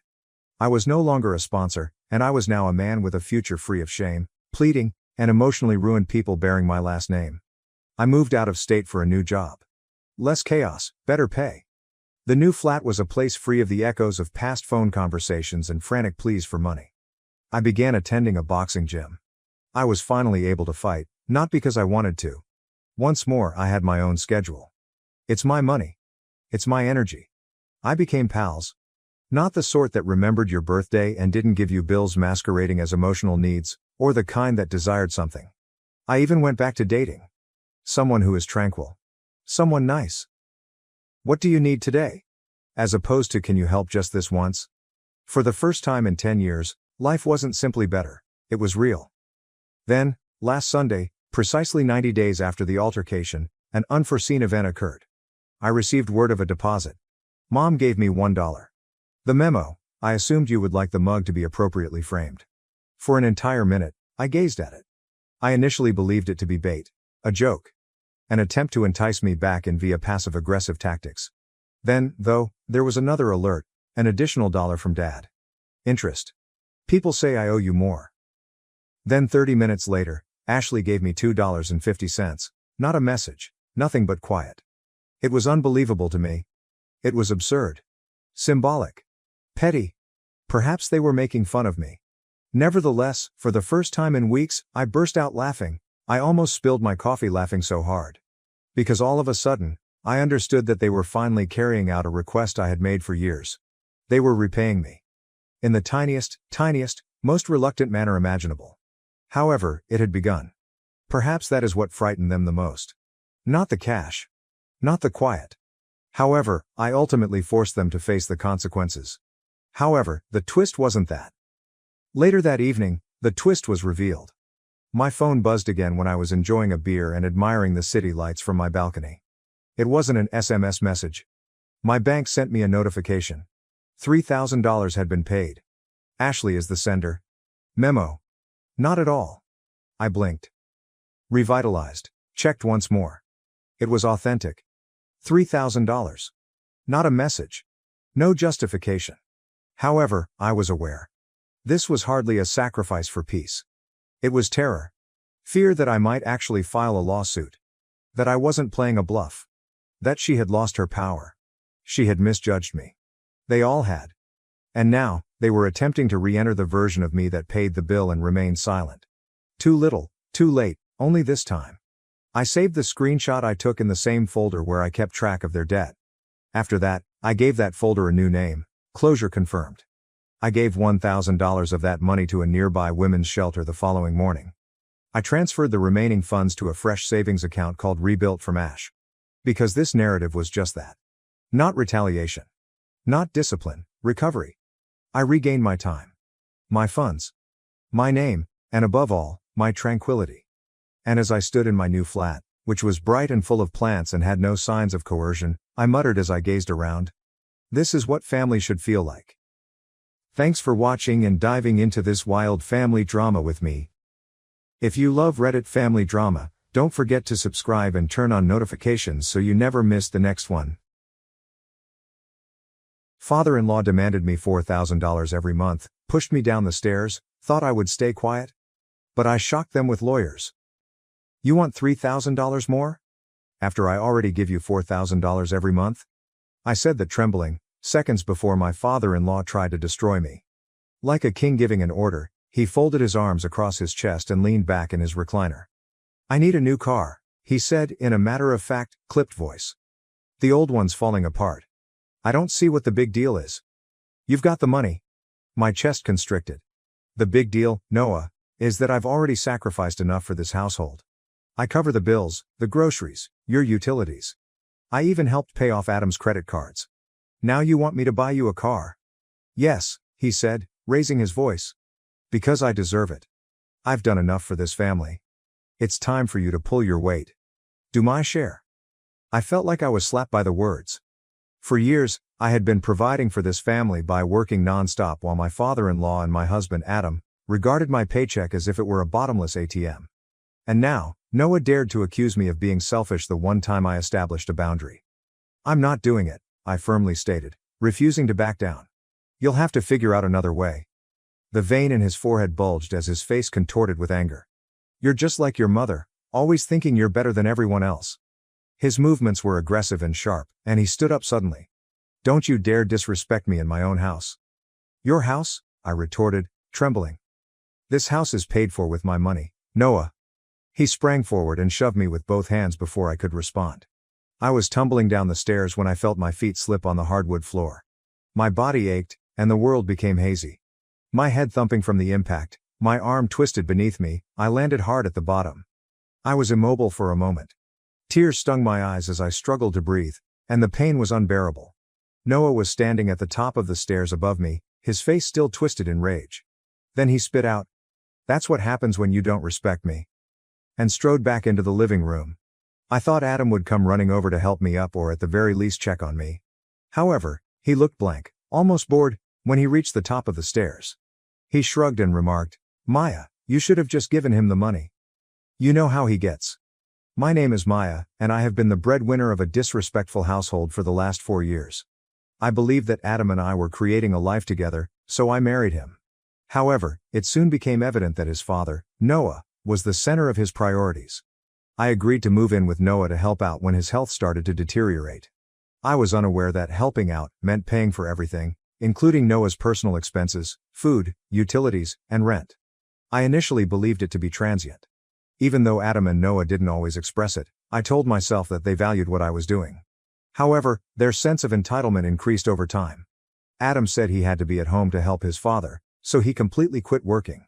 Noah, on the other hand, started to demand more and more, acting as though my paycheck was his own.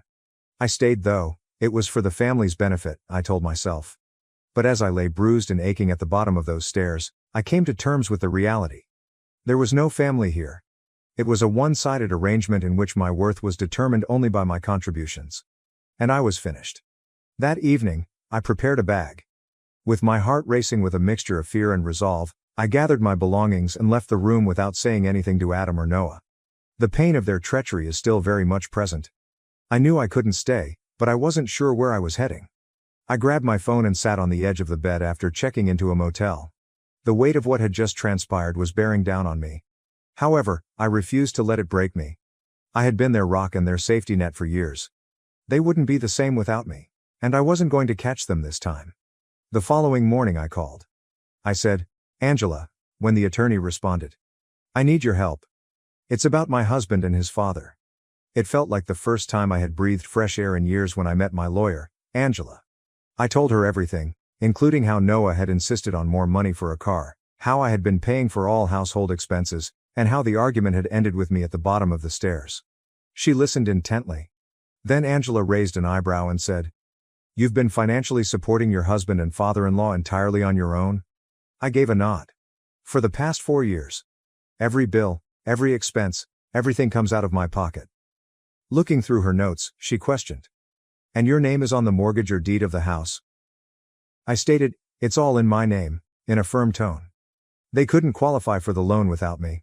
I pay for it. I own it." A tiny smile of knowing curled Angela's lips. "Then this is your house, Maya. Not theirs. We'll start with eviction papers for both of them." I felt a mixture of satisfaction and guilt when I considered evicting Adam and Noah. I had persuaded myself that I was acting morally for years by putting their needs ahead of my own. However, that night on the stairs, I came to the realization that loyalty and kindness were meaningless to those who viewed me as nothing more than a tool. I said, "What about Noah pushing me? He could have seriously hurt me." Angela stated resolutely, "We'll include that in the lawsuit. You're not just evicting them, you're holding them accountable for their behavior. Let's make sure you get justice." The weeks that followed were filled with preparation. Angela assisted me in obtaining all the documentation I required to bolster my argument, including bank statements, receipts, and even text messages in which Noah and Adam made their rightful demands. It was both reassuring and frustrating to see everything presented in black and white. I had been telling myself for years that I was exaggerating and that things weren't as horrible as they appeared. However, the figures were honest. Adam and Noah had only offered criticism and grievances, but I had invested tens of thousands of dollars in that house. Additionally, Angela urged me to record the stairway incident. She stated, "We'll have to demonstrate that there has been a history of abusive or threatening behavior. Money isn't the only factor here. It's about establishing a secure environment for your future."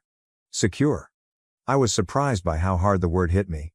I had neglected my physical and emotional safety for years in favor of other people's needs. I was fighting for myself for the first time. I began quietly planning to start over in the interim. I started moving my belongings covertly, one carload at a time, to a tiny apartment near my place of employment. I stayed as far away from Adam and Noah as I could because the house still felt like a minefield. Adam was hardly aware that I was gone. The majority of his time was spent glued to the couch or debating something with his father. Noah, meanwhile, was still upset that I had declined to purchase a car for him. It felt like a tightrope walk every time I interacted with him. But I didn't back down. Setting up the legal bombshell they would never have anticipated was the last piece of the puzzle. Angela prepared a civil lawsuit for damages related to the assault and financial exploitation, as well as eviction papers that would require them to leave the house within 30 days. She cautioned, "They won't take this well. Be ready for some criticism." With my resolve solidifying, I declared, "I'm ready. For too long, they have been pushing me around." Keeping my plans to myself was the most difficult aspect. I appeared distracted to my coworkers, but I dismissed their worries with evasive justifications about domestic stress. In actuality, I felt as though I was leading two separate lives. While one of me was discreetly regaining her independence, the other was still acting like the lovely wife and daughter-in-law. In my new apartment, I would lie awake in the middle of the night, reliving every moment. The hurt and rage would seethe inside me, threatening to overtake me. I would then consider the time I would deliver the documents to them. I saw their faces, Adam's apathy turning to incredulity, Noah's arrogant confidence crumbling, and it gave me the willpower to press on. At last the day arrived. As we walked up the driveway, Angela's cool professionalism grounded me as she met me at the house. As she rang the doorbell, the pile of papers in her hand felt heavier than it should have, and my heart raced. When Noah opened the door and saw me standing next to Angela, his face instantly turned sour. "What are you looking for?" he yelled. Angela never skipped a beat. "Mr. You've been served, Williams," she said, passing the documents to him. "Within 30 days, you and your son must leave this property. In addition, my client is suing you in civil court for financial exploitation and assault-related damages." "What on earth is this?" Noah flipped through the papers and barked, his face flushed. "This is not possible for you. This is my home." "No," I said, maintaining a steady tone of voice in spite of my chest thumping. "It's my home. Additionally, you are no longer welcome here." Rubbing his eyes as if he had just woken up, Adam emerged in the doorway. "What's happening?" he muttered. The papers were thrust at him by Noah. "Your wife believes she can expel us. Is this unbelievable?" Adam furrowed his brow as he skimmed the papers. "This is crazy, Maya. You can't just—" I looked him in the eye and interrupted. "I can." And I did. They were silent for a moment. I could see the panic beginning to seep into their faces as the situation's reality set in. They couldn't just dismiss this argument or use guilt to get me to comply with their demand. They were powerless to stop this from happening. Angela gestured for me to follow her as she turned to go. She declared, "They've been served. Leave now." I felt as though the burden of years of abuse had been lifted as I left. I felt free for the first time in years.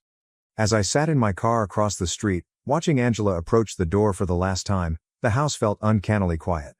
She had demanded that the official lawsuit and notice of eviction enforcement be delivered by her. I had been waiting for this moment. The time when Noah and Adam would at last understand the seriousness of their actions. I watched Angela ring the doorbell and hold the papers with assurance. Noah opened the door a few moments later, his face changing from annoyance to bewilderment to unadulterated fury.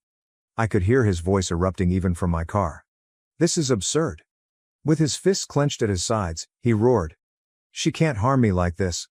This house has been my home for many years." Angela's tone stayed composed and businesslike. "Mr. Williams, this property is entirely owned by my client, Maya, as I mentioned when we last served you. Your 30-day notice is over. Additionally, you are legally obligated to leave as of right now. Any non-compliance will lead to additional legal action." Behind him, Adam emerged. He moaned as he squinted at the papers Angela gave him, his face still swollen from sleep and his hair unkempt. "Maya, seriously, what is all this?" Angela did not recoil. "This is a civil lawsuit for damages totaling $20,000, including compensation for the physical assault, financial exploitation, and emotional distress caused by both Mr. Williams and Mr. Adam Williams. These proceedings will move forward regardless of whether you vacate today." I could see Noah's rage boiling over as his face turned beet red. He grabbed the papers out of Adam's hands, tore them in two, and tossed the fragments on the porch. He yelled, "You think this is going to scare me? You can't evict family. This is my house." Angela remained motionless. "That's for the court to decide, Mr. Williams. But for now, the sheriff's department will be here shortly to ensure that the eviction is carried out." I saw Adam standing behind Noah, wide-eyed and in a panic, before he slammed the door in her face. He appeared to realize for the first time that this wasn't just another dispute that could be settled. There was no escape from this reality. Angela went back to the car and slid into the passenger seat, her steps deliberate. "They're fuming," she said, grinning wryly. "But I doubt they'll try anything stupid. The sheriff will handle it from here." I released a long breath that I had been holding without realizing it. I had been caught in a vicious cycle of caving in and allowing their disrespect, abuse, and entitlement to wear me down for years. Now, however, I was in charge for the first time. It felt good, but it felt alien. I gave myself permission to visualize the scene inside the house while we waited for the sheriff. Noah was pacing hysterically and complaining about how unfair everything was. To avoid interacting, Adam most likely slouched on the couch and browsed through his phone. Adam had always followed Noah's instructions, I cleaned up the mess, and they had always had the same dynamic. However, that is no longer the case.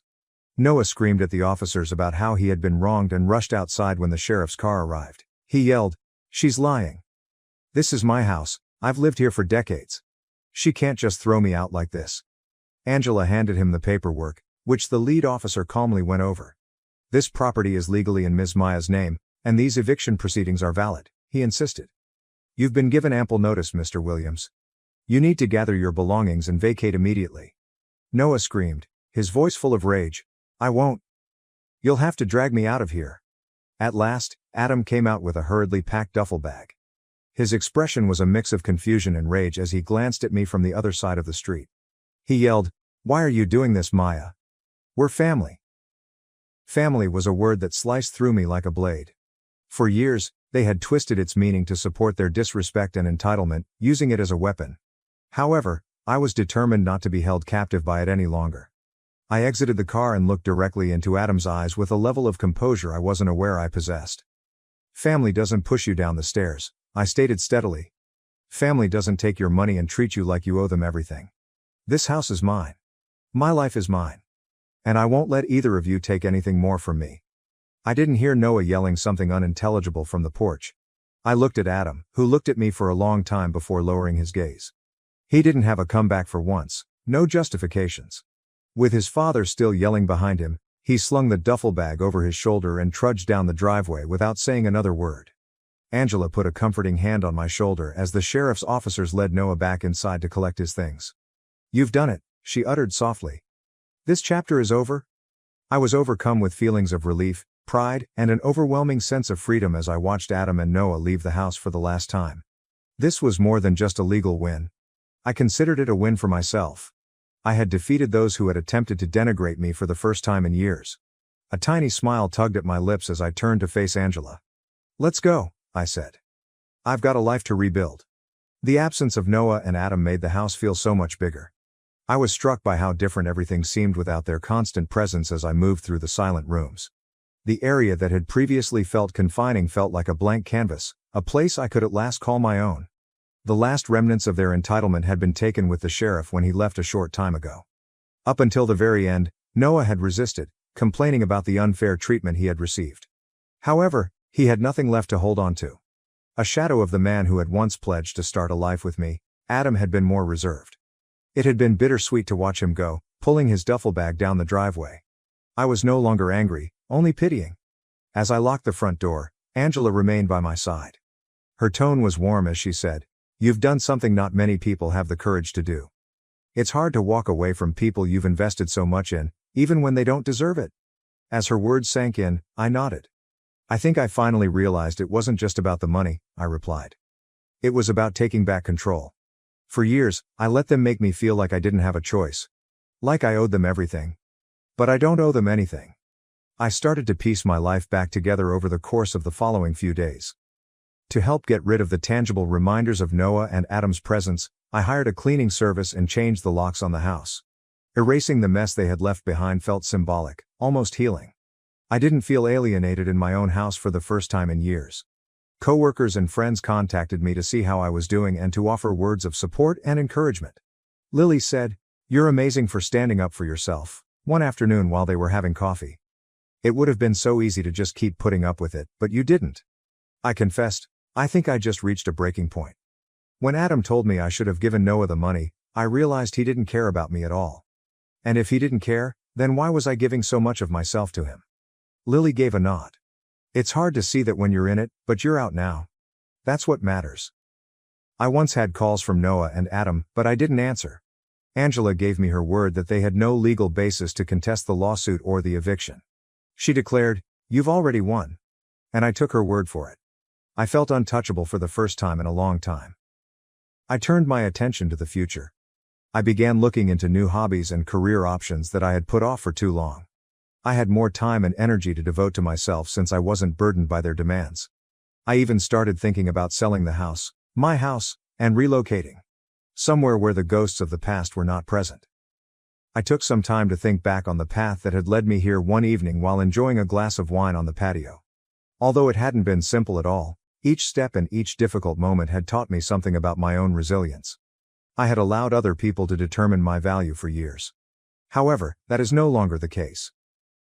With the stars just starting to appear in the sky, I gazed out at the peaceful street.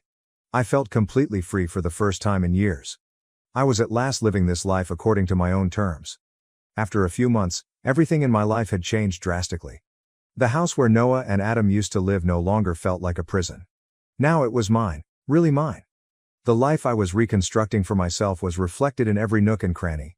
Peace and quiet now filled the walls that once echoed with their entitlement and demands.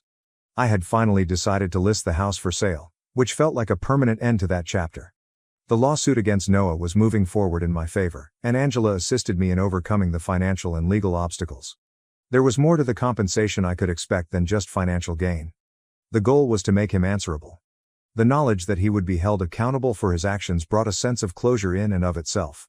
Things felt lighter in my new apartment. I finally had the time and energy to devote to myself without the constant weight of their expectations. I resumed my yoga practice, picked up painting again, and even organized a trip to a peaceful seaside town that I had always wanted to see. I felt like I was living, not just surviving, for the first time in years. My loved ones became aware of the shift. Lily remarked, "You look happier," during one of our coffee dates. Like a weight's been lifted. Because it has, I grinned and replied. For years, I thought walking away meant giving up. But now I realize it was the bravest thing I've ever done. She made a fictitious toast with her cup. To brave new beginnings. I added, to never settling for less, as I pressed my cup to hers. I was no longer troubled by Noah and Adam's absence. I stopped thinking about what had happened that night on the stairs and stopped questioning whether I had made the correct decision. I was certain that I had. Despite their attempts to minimize me, their actions ultimately strengthened me. I was able to move on without their explanations or apologies. They had nothing to do with the new life I had created, and that was sufficient. A few weeks later, the lawsuit's final verdict was rendered. Damages were ordered to be paid by Noah. And even though I didn't think he would ever voluntarily take responsibility, the decision provided me with closure. It was a formal recognition of all that I had gone through. An affirmation that my story was significant. I stood in the empty living room one last time on the day I gave the house's keys to the new owners, allowing the memories to pass. The hurt, the betrayal, the anger, all of it was still there. But I was no longer under its control. I regained my authority. And in doing so, I rediscovered who I am. I experienced a calmness I hadn't experienced in years as I went outside and shut the door. The path ahead was clear and paved with opportunities. And I was eager to see where it would take me for the first time in a long time. This marked the conclusion of more than one chapter. It was the start of a story that was all mine. Thanks for watching and sticking around till the end. If you enjoyed these stories, make sure to subscribe and hit the bell so you don't miss the next drama-filled episode. Family laughed at my business over dinner, I let them talk. Then I built an empire. When I shut the door, they begged me to come back. My whole family laughed at me at dinner. So I invited them all back, to my mansion. What I told them at the end left the room in total silence. During Thanksgiving dinner, my family made fun of my small business. How's that going? Still broke yet? They let out a big laugh. I said nothing. They discovered that I was yesterday. Even now, occasionally, I can still hear the laughter in my ears. There was more than simply laughter. It seemed nasty, piercing, and sharp, the kind that permeates a space. Last Thanksgiving, that is. With a turkey in the middle, candles flickering softly, and the sound of football resonating from the living room, the table was crowded. It ought to have been comfortable, it ought to have been familiar. Rather, it was like being in a harsh, chilly spotlight. When my cousin Jenna snorted so loudly that she nearly knocked over her wine glass, I was halfway through telling Uncle Brian about my business, which I put every hour, every cent, and every part of myself into.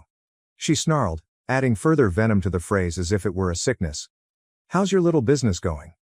Still broke yet? Another person asked. I didn't even look to see who it was. It was followed by thunderous laughter. My dad muttered a little laugh. In that pitying, disappointing manner, my mother shook her head. I said nothing. I gave them a tiny, fragile smile and let them enjoy themselves. But something changed inside. The goal was not to disprove them. I wanted to prove myself correct. For them, I was not going to succeed. In spite of them, I was going to succeed. I recall trying to ignore the knot in my gut as I stood in the kitchen after supper, scraping leftovers into a plastic container. From the living room came the sounds of football and laughter. My brother James was making a lot of noise about how I probably sold 3 t-shirts in a year. When he said, maybe next year he'll afford real mashed potatoes, everyone laughed so hard that someone gave up. I lowered my head. However, an odd event occurred. I assume no one could hear my father, my aunt, and a few other people conversing in the den through the partially closed door as I went to put the dishes away. I heard it at that point. Aunt Linda murmured, "Poor kid," with a tone of phony worry. "Still chasing rainbows?" Dad gave a grunt. If he had any sense, he'd quit that fantasy and get a real job. Wendy's is always hiring. They all laughed. By the time he's 30, he'll still be living in some drab apartment dreaming about his big break. It's almost sad, said another voice, possibly that of my uncle. The words that hurt the most were then spoken by my mother, who is a kind and loving person. Well, at least he's harmless. I mean, it's not like he'll ever actually succeed enough to embarrass us. With my hands shaking around a plate I hadn't even known I was holding, I remained motionless. They weren't merely skeptical of me.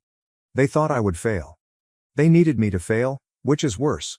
They would be safer if I remained the underdog, the idealist who never achieved anything. I ventured to think I could create something better, but it was simpler than acknowledging they had chosen a life of mediocrity and resentment. Without saying goodbye, I took my jacket from the peg by the door, put the dish carefully in the sink, and left the kitchen. I hardly noticed the cold air biting my face outside. I had just one idea racing through my head. Never again. I would never again ask for their blessing. I would never again justify myself to those who were hoping for my downfall. I opened my laptop that evening and spent a considerable amount of time staring at the screen while I sat by myself in my small, drafty flat. I could either fall under their incredulity or use it to shape me into something unstoppable. I went into my business plan, made all the necessary changes, tightened it up, and plotted out every crazy, unachievable goal I could think of. After that, I started working. And I continued. After Thanksgiving, the first 6 months were terrible. I worked out of a small one-bedroom apartment with plumbing that shook like a dying engine and barely functional heat. My hands were cramped from typing, packing, and hustle, and my eyes burned from too many hours of staring at a screen. I usually woke up before daylight and fell asleep after midnight. I didn't have an impressive startup tale. Angel investors weren't present. No loans from relatives. Just me, a used printer, a laptop that was half broken, and a heart full of obstinate blazing defiance. There were mornings when I would sit at the small kitchen table, surrounded by empty coffee cups and bills, and wonder what on earth I was doing. I would distrust myself more than I would be insulted by my family. Maybe they were right. Maybe you are just chasing rainbows. Maybe you are just nothing. Then I would hear my mom's voice again. At least he's harmless. I mean, it's not like he'll ever actually succeed enough to embarrass us. And that would rekindle the fire beneath me. In the least spectacular way imaginable, the pivotal moment occurred. A random online order I packed one night while dozing off, a customer I had all but forgotten about, and a social media tag for my little business. A picture, a post, and a few complimentary remarks regarding the caliber of my work. There was nothing viral about it. Not a million likes. No quick stardom. However, when I woke up the following day, I had 12 new orders, which is more than I typically receive in a week. 24 then. Then 60. I had to hurry, get more supplies, work more quickly, and update my website. However, the impetus was genuine and palpable for the first time. It also brought new people. Actual persons. Not relatives. Not doubters. Individuals who supported my ideas, believed in what I was creating, and wrote notes that said, "You're doing something special. Keep going." It's done me, honestly. How strangers could be kinder than everyone in my family. And among all of the orders, shipments, late nights, and unrelenting labor, I came to the following realization. Blood is not family. Family is loyalty. Respect is family. Family is unconditional affection that isn't conditioned or judged. Brick by heavy brick, piece by piece, the weight I'd carried my entire life, the urgent desire for their approval, began to crumble. And I could see the path ahead clearly for the first time. It would take a long time. It would be solitary. However, I was going to have it. It took place on a soggy Tuesday. Life-altering events seldom wait for ideal weather, which is funny. I received an email as I was bent over a pile of packaging orders at my kitchen table. Initially, I nearly erased it. Opportunity, the subject line, sounded like just another spam message. However, I opened it for some reason. It came from Caroline Walters, a boutique owner who I had never heard of but who seemed to have a sizable fan base in the independent sector. She wanted to discuss a cooperation after discovering one of my goods through that small customer post months ago. A large one. Supplying her nationwide chain of businesses. I read her words repeatedly as if they were written in a different language while I sat there blinking at the computer. She thought the branding was fantastic. She thought the quality was fantastic. She thought the story was fantastic. Additionally, if I could quickly scale up, she wanted to highlight my whole product line. I didn't think twice. I responded in 5 minutes, possibly coming out as impatient yet unconcerned. Later that afternoon, she called me, and her voice was enthusiastic, professional, and kind. She inquired about the size of my procedure. I told the truth. For now, I informed her, it was just me. She chuckled. My family's chuckle is one of happiness and admiration rather than one of derision. Her words, that's even better. People love authenticity. I had a draft contract in my inbox by the time the call ended. I had contacted a small fulfillment company before the end of the week to assist me with production management. My business, which they ridiculed, was closing a deal by the end of the month that would put 6 figures in my pocket before spring. It seemed unreal. I realized my life was changing as I stood in that same small kitchen, the cheap linoleum floor sticky under my bare feet, the rain beating down on the window. I ought to have been overjoyed. However, all I experienced was this peculiar, silent calm. The air wasn't punched by me. I refrained from screaming into the night. I simply grinned slowly and wearily and muttered to the empty room, "You were wrong about me." They were wrong. Every single one of them. The following year flew by, filled with new contracts, restless nights, and hard-won development. I was no longer merely getting by. I was doing well. The small company they made fun of grew into a real one with staff, investors, and actual momentum. I just sat there and gazed at the screen for a long time the first time I wired 6 digits into my savings account. Not because I found it hard to believe. No, I anticipated this. Because I secretly knew that I didn't feel the way I had anticipated. I felt no vindication. I didn't feel victorious. I simply felt liberated. That's when I had the notion. I had no desire for vengeance. I desired resolution. I had no intention of showing up at their home with a bank statement in front of them. Number it would be too simple. It's too loud. I looked too much like the child they believed me to be. I chose to let them come to me instead. First, I purchased a huge house. I mean, a mansion. Situated on a hill, the expansive windows captured each sunset. Marble floors that reverberated as you moved. And enough space to lose yourself in. I told myself this each time I passed across those enormous, deserted hallways. You built this. No one can take it away. My cousins used to make jokes about my never being able to afford anything more than a second-hand Honda, so I filled the garage with that kind of vehicle. A Maserati in deep black. A Jeep that has been customized. A vintage Mustang, simply because I could. I didn't make any online posts about it. Avoid taking selfies in front of fast autos. No toasts with champagne. I said nothing. Then I sent out a group text 2 months ago. Easy. Straightforward. Family gathering. Sunday. Big news to share. The invitation was accepted by everyone. Naturally, they didn't. Deep down, they still considered me to be the loser they could comfortably feel sorry for, despite the fact that curiosity is a strong narcotic. They had no idea that their jaws would drop to the ground before they had even rung the doorbell when they pulled up that twisting road. They were unaware that they were not the subject of the major news. It was all about me and the new life I had created in their absence. On the day of the event, the air was clear and the sky was so clear that it appeared to have been painted. Even though I got up early, I wasn't at all anxious. I walked about the home in silence during the morning, straightening a painting here, adjusting a vase there. Little pointless activities to kill time. The Maserati shone in the driveway like a black mirror in the sunlight. Beside it, the Jeep and Mustang stood with pride. By midday, My hired caterers were preparing a lavish buffet in the garden, complete with silver cutlery, white tablecloths, and buckets of chilled champagne. I didn't do anything. I just waited. The first vehicle arrived at precisely 1 o'clock. Jenna, my cousin, was there. I saw the mansion as soon as she got out of her dirty minivan while sporting her go-to fake fancy sunglasses. The hesitancy. She gave her husband a brief, piercing look as though to inquire, "Are we at the right place?" A second vehicle pulled up. Then another, and yet another. Their expressions were a mixture of bewilderment and incredulity as they spilled out into the driveway one by one. I couldn't hear Uncle Brian muttering something. In an attempt to appear disinterested, my brother James hummed softly to himself. My mother, who always wore a look of bored superiority at family gatherings, was motionless on the front steps, holding her purse tightly like a shield.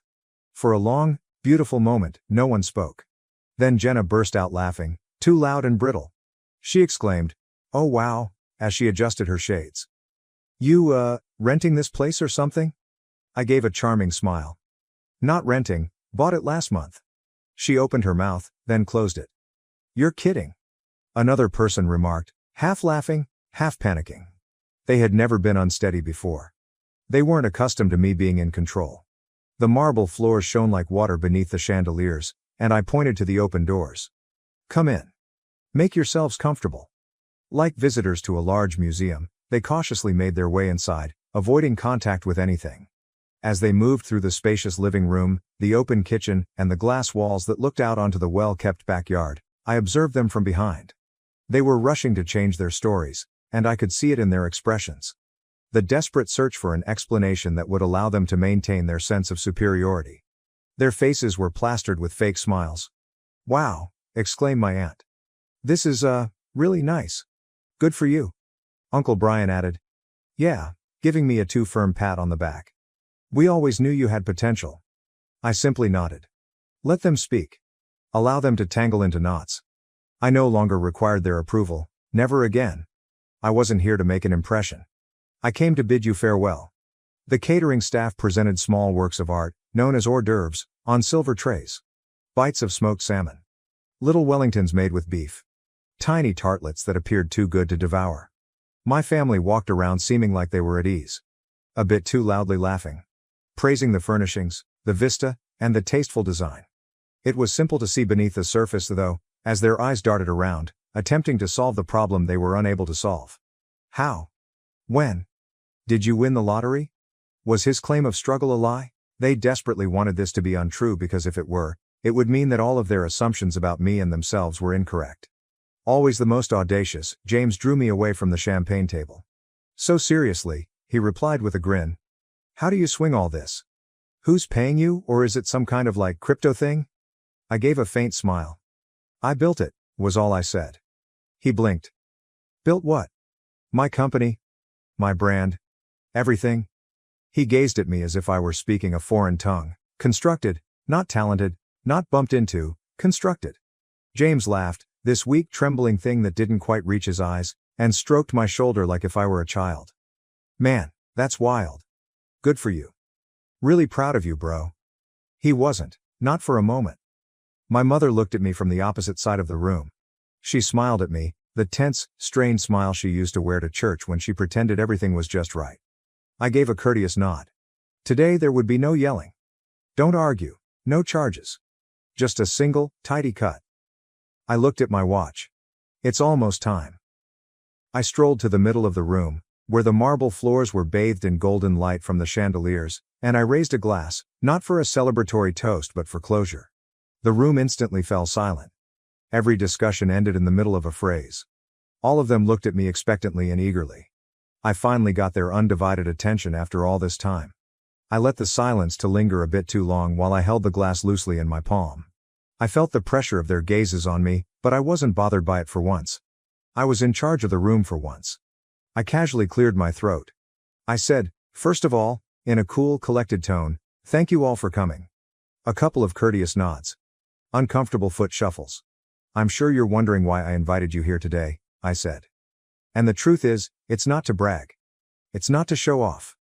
With a gentle clink that sounded almost like a bell toll, I placed my glass down on an adjacent table. "I brought you here because I owe you something." They became alert, feeling something. Perhaps they believed that I was going to give them a share of the pie. Perhaps they believed that I was going to tell those who had always supported me about my accomplishment. I allowed that dream to linger for a single, cruel heartbeat. Then I gave a chilly, final smile. When I said, "I owe you a thank you. Because without you, none of this would exist." Whispers? Smiles of confusion. My voice was as steady as ice as I continued. "I appreciate all of the insults you have ever directed at me while you assumed I wasn't paying attention. I appreciate you making fun of my dreams. I appreciate you placing bets against me, having doubts about me, and demonstrating unequivocally that your definition of family was limited to your personal comfort." James stirred uneasily. No one dared to interrupt Jenna as she appeared to be about to say something. I leaned in a little and took a breath. "You taught me something valuable. You taught me that real family isn't blood, it's loyalty. It's respect. It's standing beside someone when there's nothing to gain. A rhythm. And because of that lesson, today is not just a celebration of what I built, it's a farewell."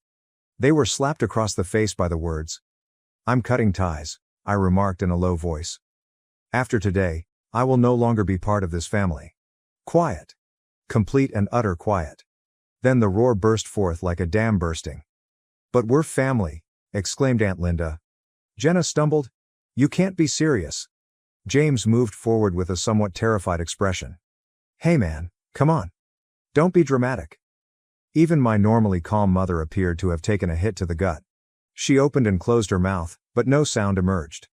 I simply grinned, genuinely this time. "Free. When I said, 'I wish you the best. And I hope someday you realize what you lost.' I turned after that.